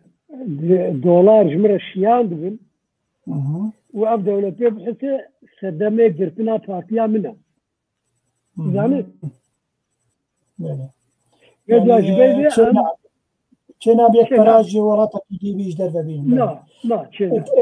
باش ما مثلا انا تشتكي بيجم هون بارتيك برخصة جم دولتها تركا قالوا ترك چندي آليكاريه بردكن آليكاريا مادي بردكن بارتي لأوروبا كوختا قيد بوقت بارتيك لأوروبا حكومات مكتب جد بيرواج وردك براد دوا اري بري اندامان جديدين سرهات لبلي آليكاريك جي دولتي جوا بارتيارج برك تفقرك يدكن حركتك يدكن وآليكاريك شقاسي جيك حكومات تركيا ام تندسني نولو استنجاج ور دردخن ام تندسني كنا زانم تشتكي ونادي فيديا زانت شنو تندسني ناس بله لغورا قانون بارتي لتركيا شوش بيقولوا ام بيجرك قانون بارتي زاغورا بارتيا وزاغورا هلبجاتنا بكيما في لتركيا بيكتب وقتك زاغونا هلبجاتنا وكا بونغوت جرك تبندا صدي ده يا دنجيرا بسنه مثلا 100 مليون امي بيش يقولوا 5 مليون دنجير هاي لتركيا جرك وقت كتو هلبجاتنا جوانا صدي ده تستيني حتى بيتك البرلمان بله قلت برلمان هذه جدارك تشيل يك ولايتي برا وشيخ فكر اسمها تشيك وت دصدي تجي نافسه اجي وكيسا فكر تبري يعني زمان ابيا زاغوني البجاتي زاغوني بارتيه جبه قلت عاريكاري الدولة ورقري بذابت غروبتا 20 حب برلمانتيري تل برلمانتو حبت ويدمي حكومة براد ده بلي ياجي تكتبه هالبجاتنا وتصدي حفت دنجي هالبجارة صاند بيه دنجيرا تصدي حفت صاند بيه هربه وقت يجو هبل تكاربه ترابسكيه او جيكي جبو بارتيه كردستاني زحمتها شما زحمتها هما تخبر يختم بكجي تشيلو يك ولايات تتنا لكردستاني 25 شعبانا تبي تجيب شازده هذه هيا ايرو مدو ايرو ام مثلا اسطنبول لما مقر بكر قاضي ديمقراطي كردستان ما لوجو خو لوحه خو ما مثل بارتيا خو داني سيرو جا خو نقد اني نخواري خلكي ترك يوم قبول لكن ام جربين ما تشوف المحله كبي بكر ما الوالد داني اصنافه يوم قبول لكن نابي كردي سنه ام قبول لكن سي جارة لوحه مره كل باشي ما لوحه خو بداني مالي اوكي فريد بيجمان راسستي هي ايرو اللي ميرسيني ابيغا ابا ايرو محكمه بارتيا خو الميرسيني دا مزران بيها ما تشكل ما الوادر جي خو بكر ام اللي جيت قرنا ماما بيشيرا مش بارتي تمام ام لو ذكرنا بكيجا بارتي ديمقراطي كردستان يعني ترسل كسن راسستي تركا بيجمان از وفيري سياستنا كملي بلي غرك ونج وقت سياسه مدار منظانه بباچيروكا يعني روت كرد هذا ميرسي ناس باورم هجماره كردا قالكي باش تدهيه از باش ناصم يعني كاري ور محلي كرداجي يعني كاري مكتبه خلور لك بيرا اخو اسطنبول براستي هجماره برهي باجا همي باجارين تركا يمزن كرد ما بمليون على يعني يكاري بكي يعني ارميجي دين سر ديوار نوايه اشباه جايكي ترك راسيس درباز بيجي بقى حرو كارب قنبلاكي باب جوا يعني مثلا افقرك باش درس بكن يعني لا اوجي راسه ليه بقول بك شو تشكي بيجي وقالكي كذا الكابا خدخم ايرو مثلا بارتي عمل ديار بكري مالانقره بكري ما كذا مالانقره لا بشاوي لو يدري ام نور لو حيديني لو حد بتشوف مكتبه خدين ما داني ما ادرتاي دايه وزارتها نافا مدايا ارجطا مدايا وزارتها بنجها محكمه بنجها دادرا بنجهي مدايا وزارتها هندور مدايا ارجطا مدايا جمله باطا او ادرس مدايا قبول تجد خلق بلاد وهيجي دولات شوفنا خلقي قولوا هين كيري زعما ايرو ديابتي وبارتيا ديابتي ما بارتيا ما لو حاجه خوشا ذكريا هكذا انا كل ما ظن انا كيري انا كردستاني عرفت ليه الهندرو ما قطع فيها ما قال بدر الصالونه بني ما قالوا الحكم تجيك اشاره يمكن بقطع فيها وقت يقول ما كتنا بناء له خاني مساج على الاستيل بدر الراس كله كل راس كل إذا كان شفتي بله ما مستبراسي قالك برس هنن از حزدكم هناكي ام هرم برسي تماشافانا بوجمع عاجز نبن ووكيدي ام ديسا دي سي برسي ممانن ام هين دمع مهي این ساعتك ما هي از باورم دو خورتين كردن با كردني بيساندن خوياي وقو فريم كرن ما قوه ندعوة دركتنا آنجي هم بمرنن از يك جوا هما افكسه فلات مازي اسن دبنا ميدان جي پککيرا نهاتيا بردان دل راست به ام هیوی دارن گوهونجی تفگرا خو بکن که فلات مازی نظام که محمد امین تشد بیجی درباری به مسئله اول که دیجی کرم جخوا ام بیجین مثلا اذهب كاريات وما بهذا بيركي ما يعني براسي قال لك انسان باش يعني ابكسيجو 6 مليون باسا يمكن ما حمل نكو جيرن وحمل لا سياسية يعني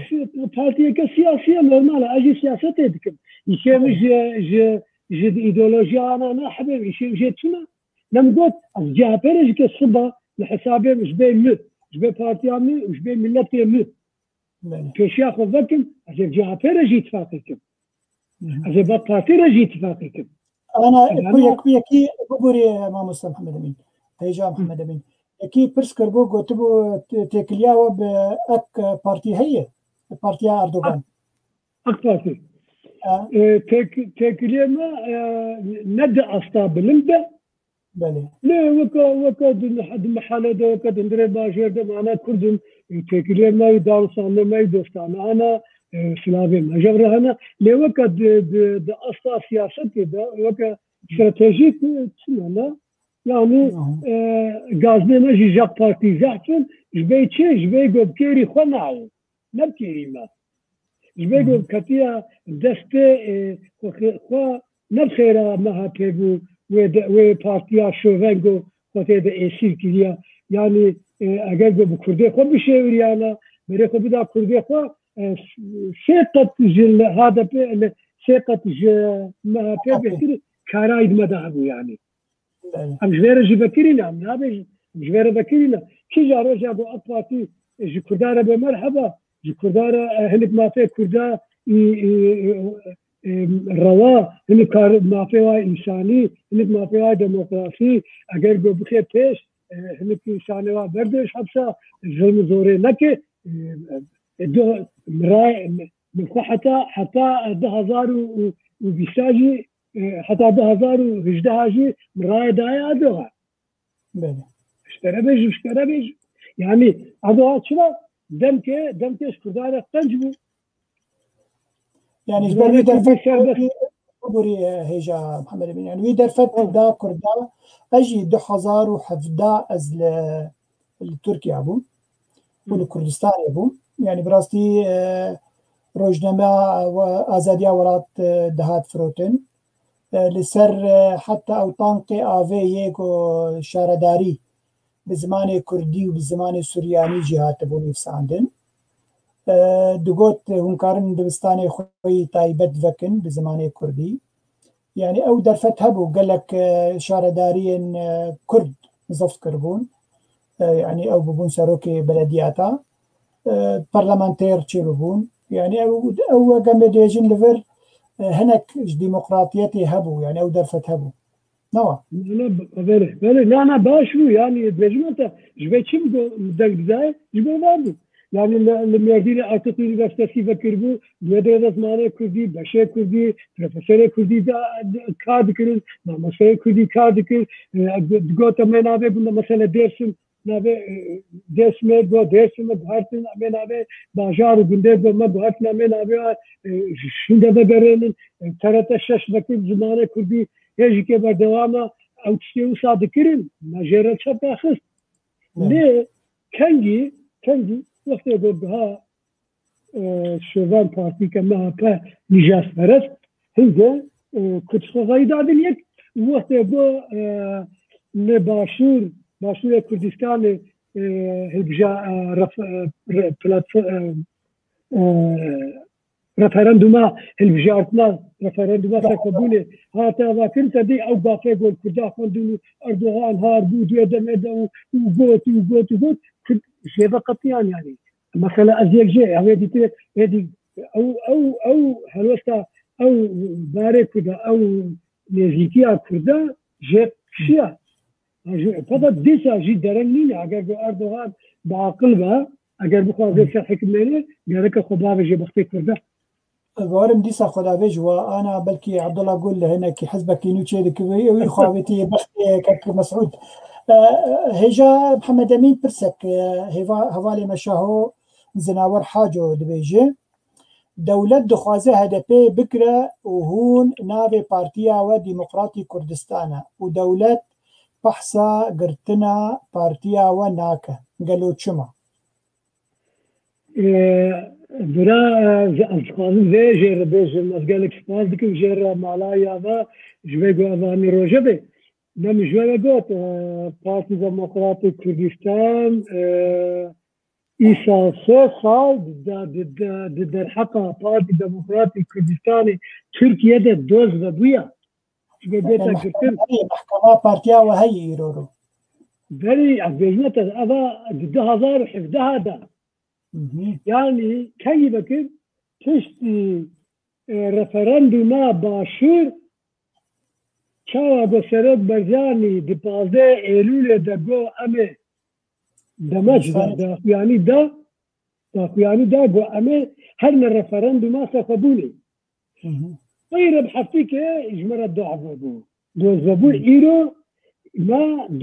ما إكادا خوي نبسكي داية هندر محكمة ام بردنجي دو غازي مكن بدفكي ام إكادا خو بدل قارز نماخو يعني دعوة بيت شاه بنبويا لكن سباس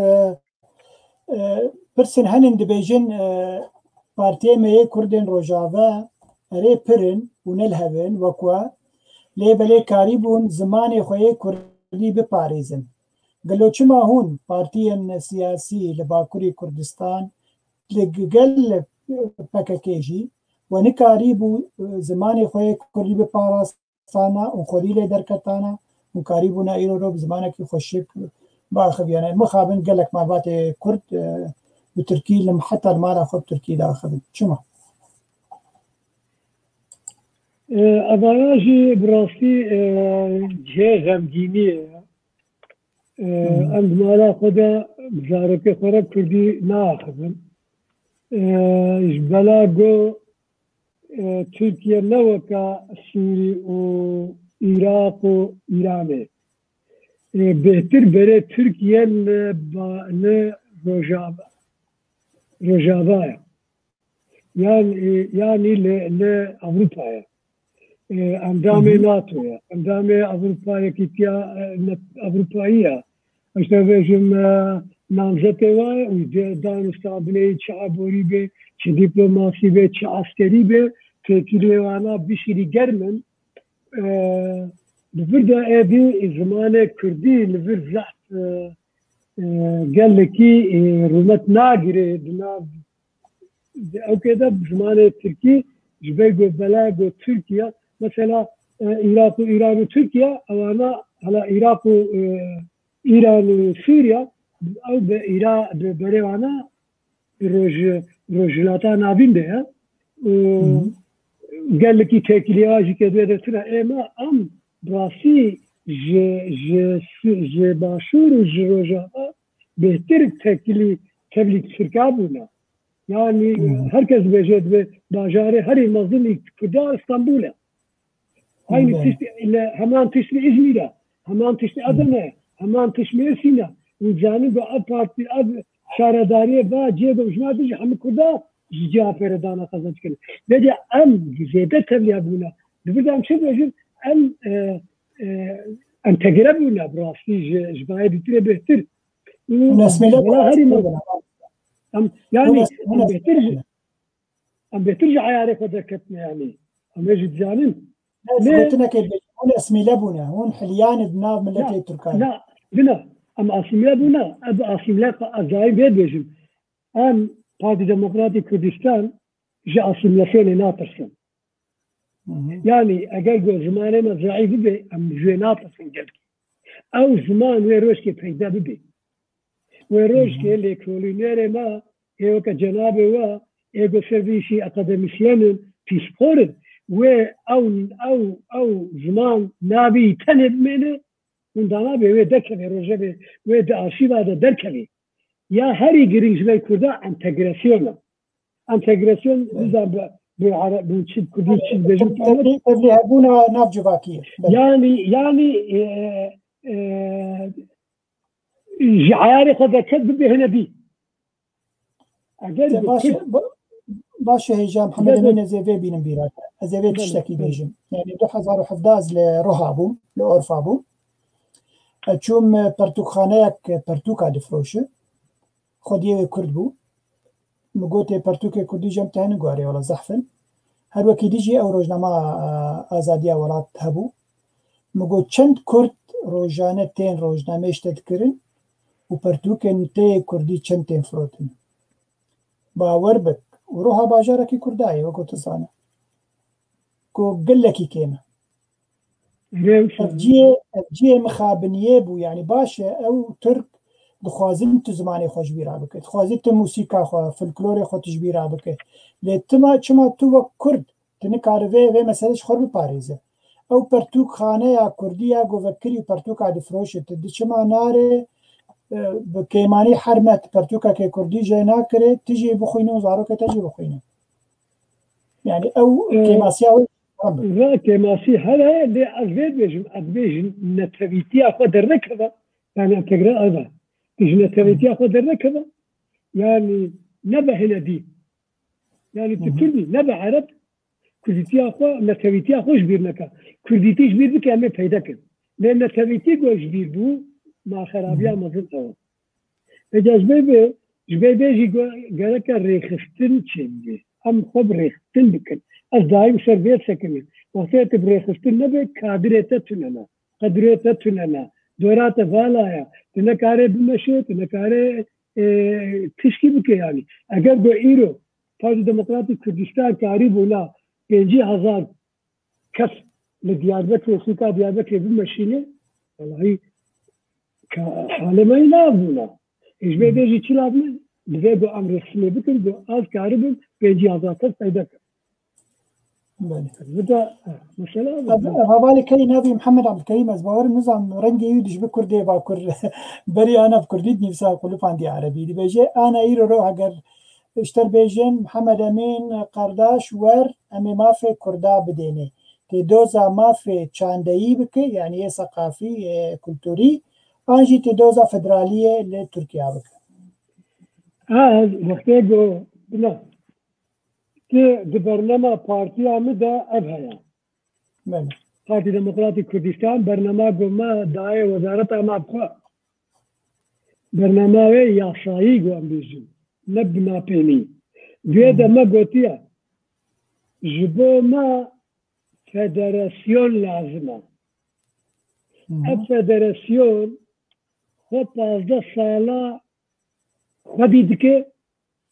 جل خو شهرزاد که او د تشبه سرخوبونه د چه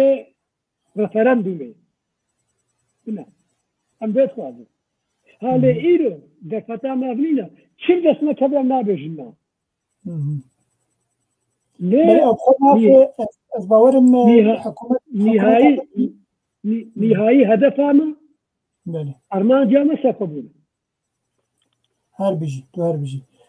هەواڵێک کە دەڕمژی کوردێ باکوورێ پرسەکێ دەکەی ناوی شێخ موس ئەرجک دەبێنێتەوەتی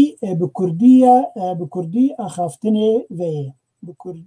bi kurdî ئاخافتنێ veyê ئاخافتنێ girêdayê yani netewîtî bi kurdî bi axaftina kurdîtî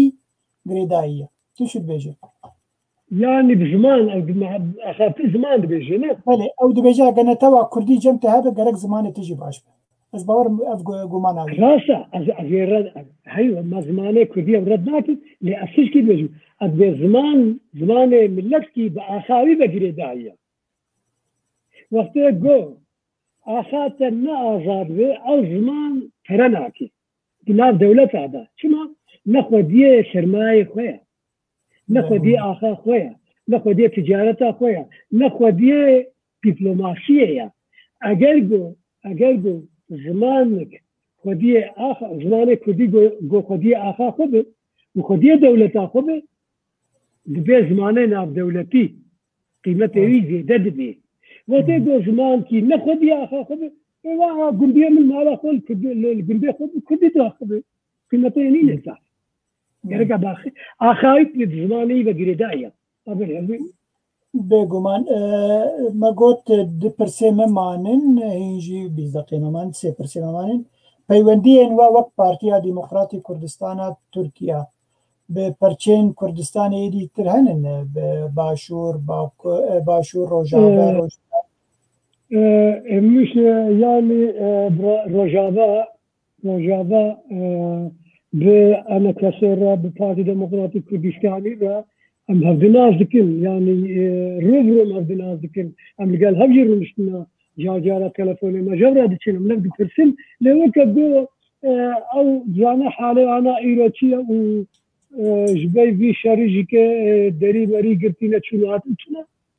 لا دوست اياما نتي ام كل وقتها ايرو دي وقت خدا سينورجي هبون بومبا هبون تیشاجیکه تجارت قاچاقی بیجیکه تکلیه باکور و باشور و روجاوا جبله مطلب ری تکلیه ما هر هنا و یا باشور تکلیه ما نیرونه تکلیه ما بشورش ده بابر بول حتی ایرو بشورش ایرونه ده بردام حتی ایرو کشمرگل با ما خودی بونا هایبان بیجیم بیادام وقت ما خودی که یلبا ما هاتنا و میبانه ما بونا بمها بمدها يعني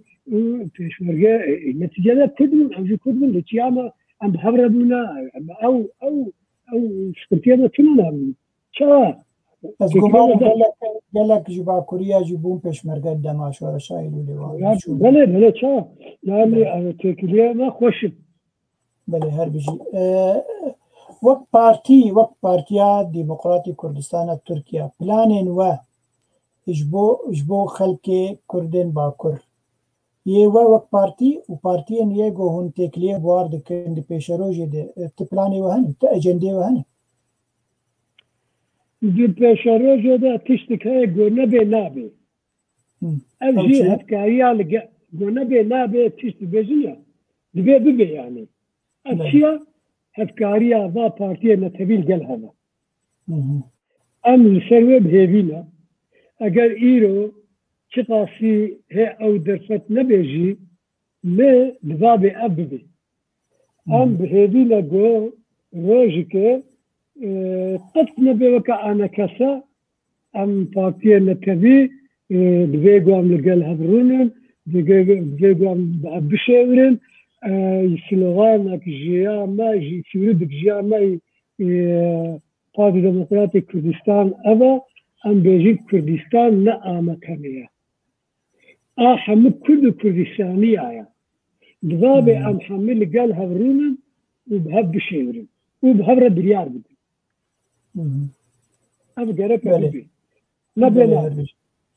belê her bijî dîsa kek Şex Musa Arçik xuya ji ber şerove dike bi rengekî wilo zelaltêr dibe mirov bi zimanê xwe ve bi zimanê xwe yî netewî be axaftina Kurdî nebe wê netewî jî nemîne li vir pirsa me hêja Mihemed Emîn îro re hûn wek partî edebiyatê we derdikevin ez bawerim kovar rojnameyê we tiştek ji wa bi zimanê Kurdî heye مخابن إيرو كوفارو بانمي أو كنسكيتنا ما يعني أو قديمة أو بندهمة تشيلبيا جبر شيء جبر جو ما جتناي براستي Partî Demokratîk Kurdistan ez her dem dibêjim Partî Demokratîk Kurdistan ne weke partiyeka îro heyî li Bakur heta partiyeka marqeya marka canê çiye ne we belê marqeya Partî Demokratîk Kurdistan çiqala waz bêjî çiqabela wela bêjî ew bi xwe marqeya li Bakur çima marqeya ji bey got di 1946 li Îranê 46 li Iraqê 57 li Sûrî 85 li Tirkiye binavê Partî Demokratîk Kurdistan û rêbaza nemira و لەسەر خەتا نەتەوی هاتیە ئاواکردن جارە یەکەمین دوا دەرفەتێ بێمەجالدا هاتی ئاواکردن حتا ئیرۆ لەواز و بەردەوامە و بەشی ژێژیکێ ئیرۆ دەولەتە یانێ ئەگەر چ قاسی فەدەرال بێژی خودی ئاخ و ئاوا خۆیە ئەو ژی بدەست خستیە ji ber wilo ev partî bûye marka bakudaneweka partî nedîtineweka HDP jî HDP ne markaya lê Partî Demokratîk Kurdistan markaya lê mixabin ji ber hinek sedema ji ber wilo bû weke jî baz dikin şert û mercê hate sêvê partiyê İnsanê hatine kuştin, insanê hatine darizandin, sıkıntı, zahmeti jere derket, û duazê Eylûlê hat, yani galetî bêjî ke hema hinek mevzî terk kirin û PKK derket û hetiş zapt kir, em îro dû halî de lê dîsa jî ez vê bahariyê de min marka ji vê dêna îro em hêja ji heştê bide 2010 bide em bêjin ku her çi qasî marka hebû fakat ez daîm vê dibêjim Partî Demokratîk Kurdistan bêxwedî mabû li Bakir axê dabû ser Partî Demokratîk Kurdistanê Tirkî îro em ma ew ser wê vewejandiye mehlamiya em ji nû de av bidin gereke gulîk bidê gereke gul bidê em berdengî vê me ji vê vê bêje hema ji 2014 ava ji tuneyî ji tuneyî me a partî avakiriye û ava salke jî ke ev ji herepa korona dest pêkir ev jî ke sıkıntîke gelekî mezin çûn hatin birîn û çawa dema partiya xwe damaziran gayre bi salkê 2 sala jî ke dewletê rabû mafê ew ke dawa doza girtinê li ser vekir evara jî ke însan ji dûrî me bûn westiyan tirsiyan yani ji vê vê heta niha me qed wekî wilo gonî vîskariyê û dîplomasiyê û heta bêjim ew imkanê me ne madî ne qed bi rastî hêja me peyda nekin بله زانه جه مخابنیه هیجا محمد امین که هون پارتیه کردستانی بشی هری مزن بگمان پدکه مارکیه لیبره دوی یک خودی لی درکبه ایرو رو مثلا را گهاندنه ببوری وش کلمات رزه پرسخو بردوام کن یعنی مثلا را گهاندنه تشتکی گلکی هیجاج بو کاره یکی پیش بکبه یعنی ایرو رو ام بیجن ورن مثلا دیجیتال یعنی گرک آنا هون کانال کوی بکیمانی اوی انترنتی هوانا و کاریبونا هزر خودنا ملت خو روزانه بدانا خویا کرن بالپر کوی انترنتی هوانا و نوچین روزانه وشاندانا چه زمان کردی چه زمان ترکی و دمه یعنی خلقی و ناز بکن یعنی وقت مال خورنشتی بو تبجولا پارتیک مهی و مقید کریه و چند حوالی مهن و هو تمام خلاص يعني قالك يك تفكر حركات جدريه بله ما مالپەر vekiriye malperama heye hêja gelekî serrast nebiye rastî hêja kêmatî ama mazî de em servêt xebitin yani hinek daxuyaniye me hinek ragihandinê me tê de hene yani malpereke min sa heye lêbele ev ser kovar û pirtûk û metbaa wana dibêjim ewana jî ke wextê ma partî vekir yani ji tuneyî ez bêjim em me vekir me got em ê bingehê partiyê bamê jî vekin deynin wê xwediyê vê partiye heye wê bên ji dest me bigirin xwedîtiyê lê bikin lê mixabin ew ê got Partî Demokratîk Kurdistan hema ez karim bêhna şikere bêjim got lê xwedîtî derneketin pey got xwedî derneketin jî ke sêça partiyê dîtirê bi pêşberî me de xistne rojevê û tiştî nakin yani nahêlin got xwediyê partiyê bi ser partiya xwe de were mesela tedî me got çend partiye camiyekî wê dê nivîsî çend partiye çend pedeke hene yani بر يعني ما برسكربو شيخ موز دبيجي هون بارتيا بدك چار بارتينن لبلي انا خوشكا كي الفر برنگكي تند ورخن بك دبي اگر زمان تنبه و کووار تننن و کاری و یه سیاسی لاوازه و چه گرنگیا و تنه ما نخوا ون جی چ کاری دکن و چه سوده پارتیا و هەیە لما أبدأ نقول بنا أمكن أشياء قد بيجين بلاش نقول ما أبارتي اجتماعي بكر هذالي ذي بارتي حملها بريطانيا كادري جو أبي يذكر تبلا بريطانيا تبلا شونا باشور وشتنا دي صار هنا جماعة استيقظ بكل بيجين دا كيري ما أبي بكريا أمشي كده بيجين نقول أمي في خاني آواكن مالا كرد آواكن مالا بارتي ديمقراطي كردستان آواكن وخودية وهاي وبي إيدي مفروشات وديني وناء وديني وشورة وديني وخالي راخي وخودي تيلي بكي من مقابل بعكس هذا دجمناتي كرد يعني ليش بيجن يعني إيرو يعني سيتشا بارتي ونا بارتي لجن هذا جو وسايتها وهبنا جو سجلها وهبنا جو يصالتها وهبنا مشروعيتها وهبنا ستجابها بين مشروعنا بالعرض وكاكي ناكل لبارتيا خودي درناكل يجي او خشكاما قال لك ما اقدر مش هنا يقول يعني نقول ما انسى بارتي يعني بصالات بخدي معايا ما خصني ابو شيار بكون ابى بدنا بالبدي ها ايدي تشيا ايجو دلو يبي بشوته ترى تاخذي له كمان ايرو كادر لابروبانا قدر لابروبانا انسان زانا بونا هذاكي ابروباش مرة دقارات بأفقال كي زانا بونا فلا مقام مشو جينينا زانا بيات لابروبانا مقام رقص قوزماناسة روسيا هنا تشينا هايدي وأسرائيل أمريكا هنا تشينا مريح مش جاية وتقول تزانا بيا وتناقش بارتي أخرى دولات أخرى كارنا كي هم تفاجئ بتشي حب بقى قوزمانات وبأسرائيل يشيم جتشيا كم محمد أمين برسك ديشتر كم أفا فالي ولا أوروبا يجو ولا وصفي خو بسني خو دين هنا كالي كاريا برام إقتصادي بورناكن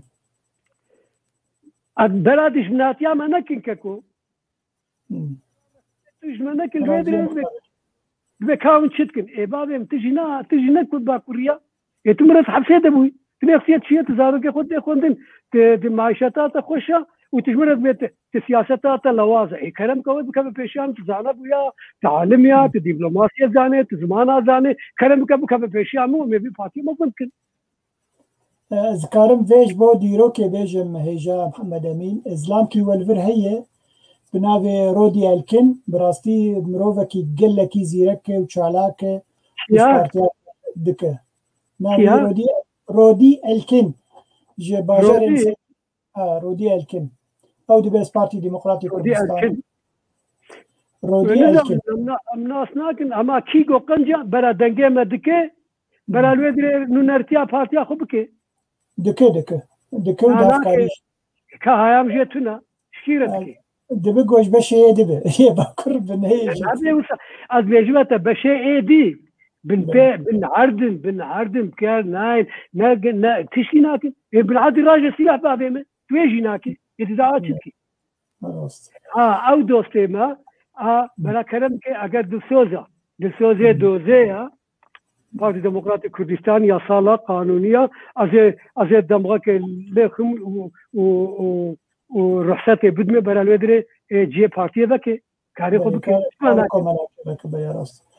باشه بله بگومان وهاي قال لك اسكيف خوش بوم ايش بهبونا تبمره اگه گوتنك تي داوي هبه تتخازيش قال لي گوتنامي داوي از ما ابغوت گوتنامي داوي از هنك شتابيجم فكرت تبرسنك بنا بيجي كم فدك هنا بله انا 6 فدك هنا ليه يك فدك يا صالة كاري خار بكي كاري خدمته بكي كاري ببارتي كا قلت كبير البجاتني شا برلمان ترى دخل بشين عنقرة جو كار كي بكي كاري بلدية باشخاني سرك شهردارية بده قزنج کردن گو کار بکه کار مختار کی گندا چه گو کار بکه اب امکان مانا امکان وایدی تنانا نکار دبی خوابش بکبنا بی خلکه خدمت خلکه دکر ناخوا اچبی چما چند پارتی بنا لبیدره پارتی دموکراتی کردستان باکور هيا یک پدک باکور پلتفرم هيا دو حبجيكا لباشو لأوروبا هنا أفتشار وأمجي هنا أم ياساينا أم بيج باشا جمارة قلت نكاور ببنيك مالا كردي مالا بارك ديمقراطي كردستان بخنيك ماكو باشا ترجع أم شو رونشتك بجواتا سركردايتيه وهنك جامرة باشو جدنا بمدى أم رونشتن لب مقاضي سرتاج وجاكر مقاضي بادكا باكوري ديكر ومقاضي حتى أكوجي كتنا ما بمدى بوطان باشور او جي كتنا ما قام شبكن قام بادكا تشيكن باشا ونيتشي بادكا تشيكن أمي سرليداني بتو وزارتنا بادكا باكر يمكو فاي بادكا تاما باكريا كرم بكن ورم بكمنا نافو ومي صباحنا قونغري وين ببنا سروكو وببنا ريفبرو وفي الله ياخذه نحو جيب بكمنا ناف تيكليا وناف زحمتيا قونا يعني مقوم بيقا ون بيجن بادكا تا ابابيا هشت ولاجي ما بريخسن كرنا شش نافشا ما بريخسن كرنا مقوم بيجن اسيكا والله اسيكا لبلي امي بهبره بارتي كدي بهبره تشيك الله ليس مقوم باشا بر امي بقبول كر مرابو ما بارتيا هاي بادكا تا قمنا ياسا سليدان ليكيا قبول بيا هشت ولايات شش نافشا يك بلدجي مليكيا حمجي رسمينا بعنقرة دانستان بنيمة بوزارتها ببقال بوالية الرهن رسمية ترمية باشا ما خسبن ماسي أوكا قلتنا وباركة منافع ما تشيلك زاني ما الهفكر سر الهفكرنا بيمانا خو ما تشيكر بيمانا دا مادا يك أمي صدو بينجه كسي سر ليداني اللي بكن وزارتنا خو عنقرة البي بارتيا فرمي تشيبي من هذا بادكا نبادكا تا بادكا باشا هايركي جو ام سيبشن امي هايركي بينجي كسي بينن اباصد بينجي باشا هر ما لي ابارتي وقت يسر لدانا خليك بالا خو بدي في نوت بكبراي بله وقت جو ما لدانا خو وزارتنا خو العنقرة كرش بفرميته اگر دستور مستا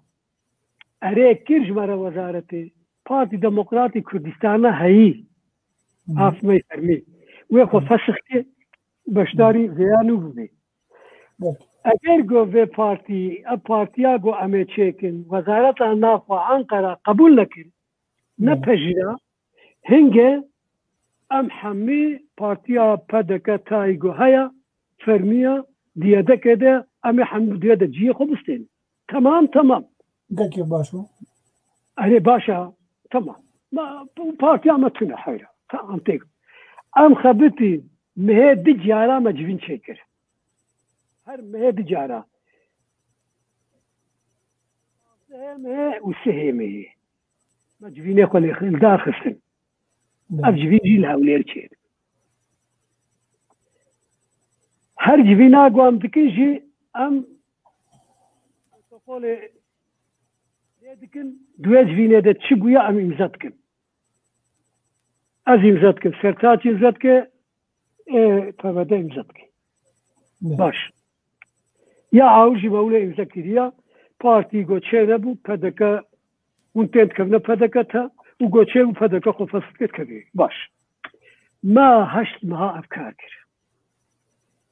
ديازده مها تموزه دا خده قرابي بدكا پدکا سعید الچیگو آوا کریه دوی تاریخ دیا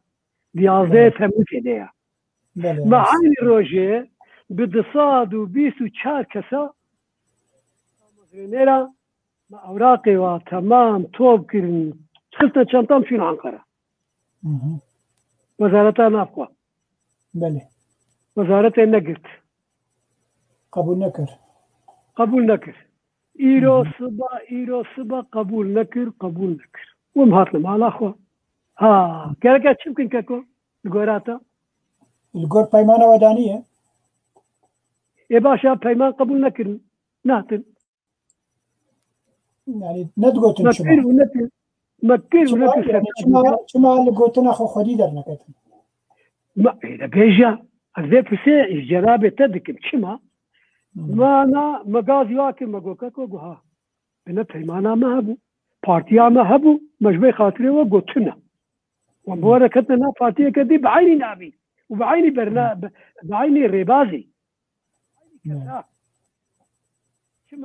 ئیوا قبولە بوو نەگەرەکە پەیمانامە هەیە شەرتێمە شووتێمە گەرەکە و بێ بێجارێ بگە جی بستێنم گۆم ناستێن چما ێگۆ پارتیاتەیە و ئەندامێتە زەحفن و ئەبکە بگۆ تژبێت ترسێ گووە سەرتاج بێژم وەکەکە سەرتاج گووە مگۆ ئەندامێم هەنا ئەس نکە ڕاستە یاوکە فەرمیێتێدا قانونی چێنابێ گۆ ئەس دەلەگا بگۆتە ژباخوا لێ ئەزێل بەردەنگی دەسەکنم هەرە هەکاری برێخستن بکە تەتوانێ برێخستن بکە سێرتێ برێخستن بکە ئێگۆمە برێخستن نەکردنا شتەرە بێژم ئورفا ڕەها برێخستن بکە شتە مێردینێ برێخستن بکە و ئەدای دەلەگێ خۆ چێکە و گۆ فەرمیل گۆرە قانونێ وا دەلەگێتە کەنگی مافێ دەلەگەتی ئێستاندن وەکاری بن بکەبنە هەلبژارتنا پارتیە هنگێ ژمرە بێژێت کە کۆ وەخت تەمام بوو ئەمێ هنگی هەرمە تتخوازێ بسەدا دەلەگا بینە هیچێ بژێتونە بەس خەڵک نەبێژن بانال هەر نەکرد ئەو ژ قبول نەکرد ژێ نایە قینکار ژێ نایە ئێ باشە ئێوە جاژمرت بێژن هەڵێ هاتە نیکساندن بێ چەند پەدەکە تا هەنە چەند پەدەکە هەنە مەسەلا ئەوە مەسەلا ئەوە ئیرۆژی ئەزێت بێژم ئەدی سات بێژم ئەزدای سا گازی وایە گۆت بێ ئەم پەدەکەنە و ئەم هەنا کەرەم بکن وەرن مخانیک مەژوارە ئاوا کرێتێ دەڕونن و دەلەگا چێکن ڕێخستناخۆ چێکن خۆ مەزم بکن بێ پارتی مەزم بکەژم بستێنن ئەجانە ئاریاتکەم ژوارە بێژم ئەدبێ ون خوازم پارتیێژ بستێن مەزم بکن و لێژ بستێن هەتا بچوک بێژمەڕە بێم گوو خۆش شەرتێتەژی باش شەرتێتە باشی جالی نەتەوێ یان ناکەکە عەبدولباقی هاوێگا گوتی داوا مەزناتی علمی بکێ داوا بێ پارتیە گۆژ بستێنێ بکەی نەگەرەکە تێدە بشغڵی بێگومان دەبێ کارێک خەبار گوتمێوێ وتبێ بەران محمەد ئەمیژی نەفسەرێ دەبێ 60 سەنە ئەزە سەرەیە دەم تێلوێبی زانێ هێژا محەممەد ئەمین ئەزگەرکی کێف خۆش بووم هەواڵێکی ئیمانی ویسکار ناوی خالد بەهلەویە بەری وێژی برای ویژی هێژا عوسمان بەهلەوی ئەویژی سلااو و ڕێزی تەرشینە منە عوسمان بەهلەوی کوڕێ پسمامێ بابێمی حەقا هەر بێژی وەڵام مەردێ هەم دەرکەت رەزیە غەریب دەرکەتر کوڕێ ئاپێمی حەقا و عوسمانژێ کوڕێ ئاپێ بابێ منی حەقا تشکی خۆش دەبێژێ جارە ورێز دەبهیزم گۆ سکرتێرە پارتیەکی رەخناخوا بخۆ دکێ و زانن چ تشتێنە باش هەیە دە پارتیێدە گەلێکی سپاس هێژا محەممەد ئەمین ئەم کەماسی خۆ نکارن بە شێری وەختیان بەشێنە مەزن نابن بێگومان ئەوە 2 ساعت و 3 دقیقە بهەورێ بڕاستی حەدیثە ئانجی دانوستەندنا بتەرێ ئەم ژێ تێر نابن و هێژا ئەحمەد مستەفا دۆسێ من و تا سلاوێ ویژی دوێژی دەستێوە خۆش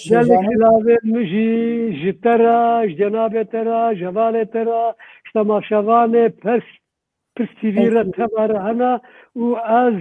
ژیانەکە ئازاد و ئارام ژ هەموویارە دخوازم و هێڤیامە ئەوە گۆونمە بشۆپێنن ون vê partiye xwedî derkin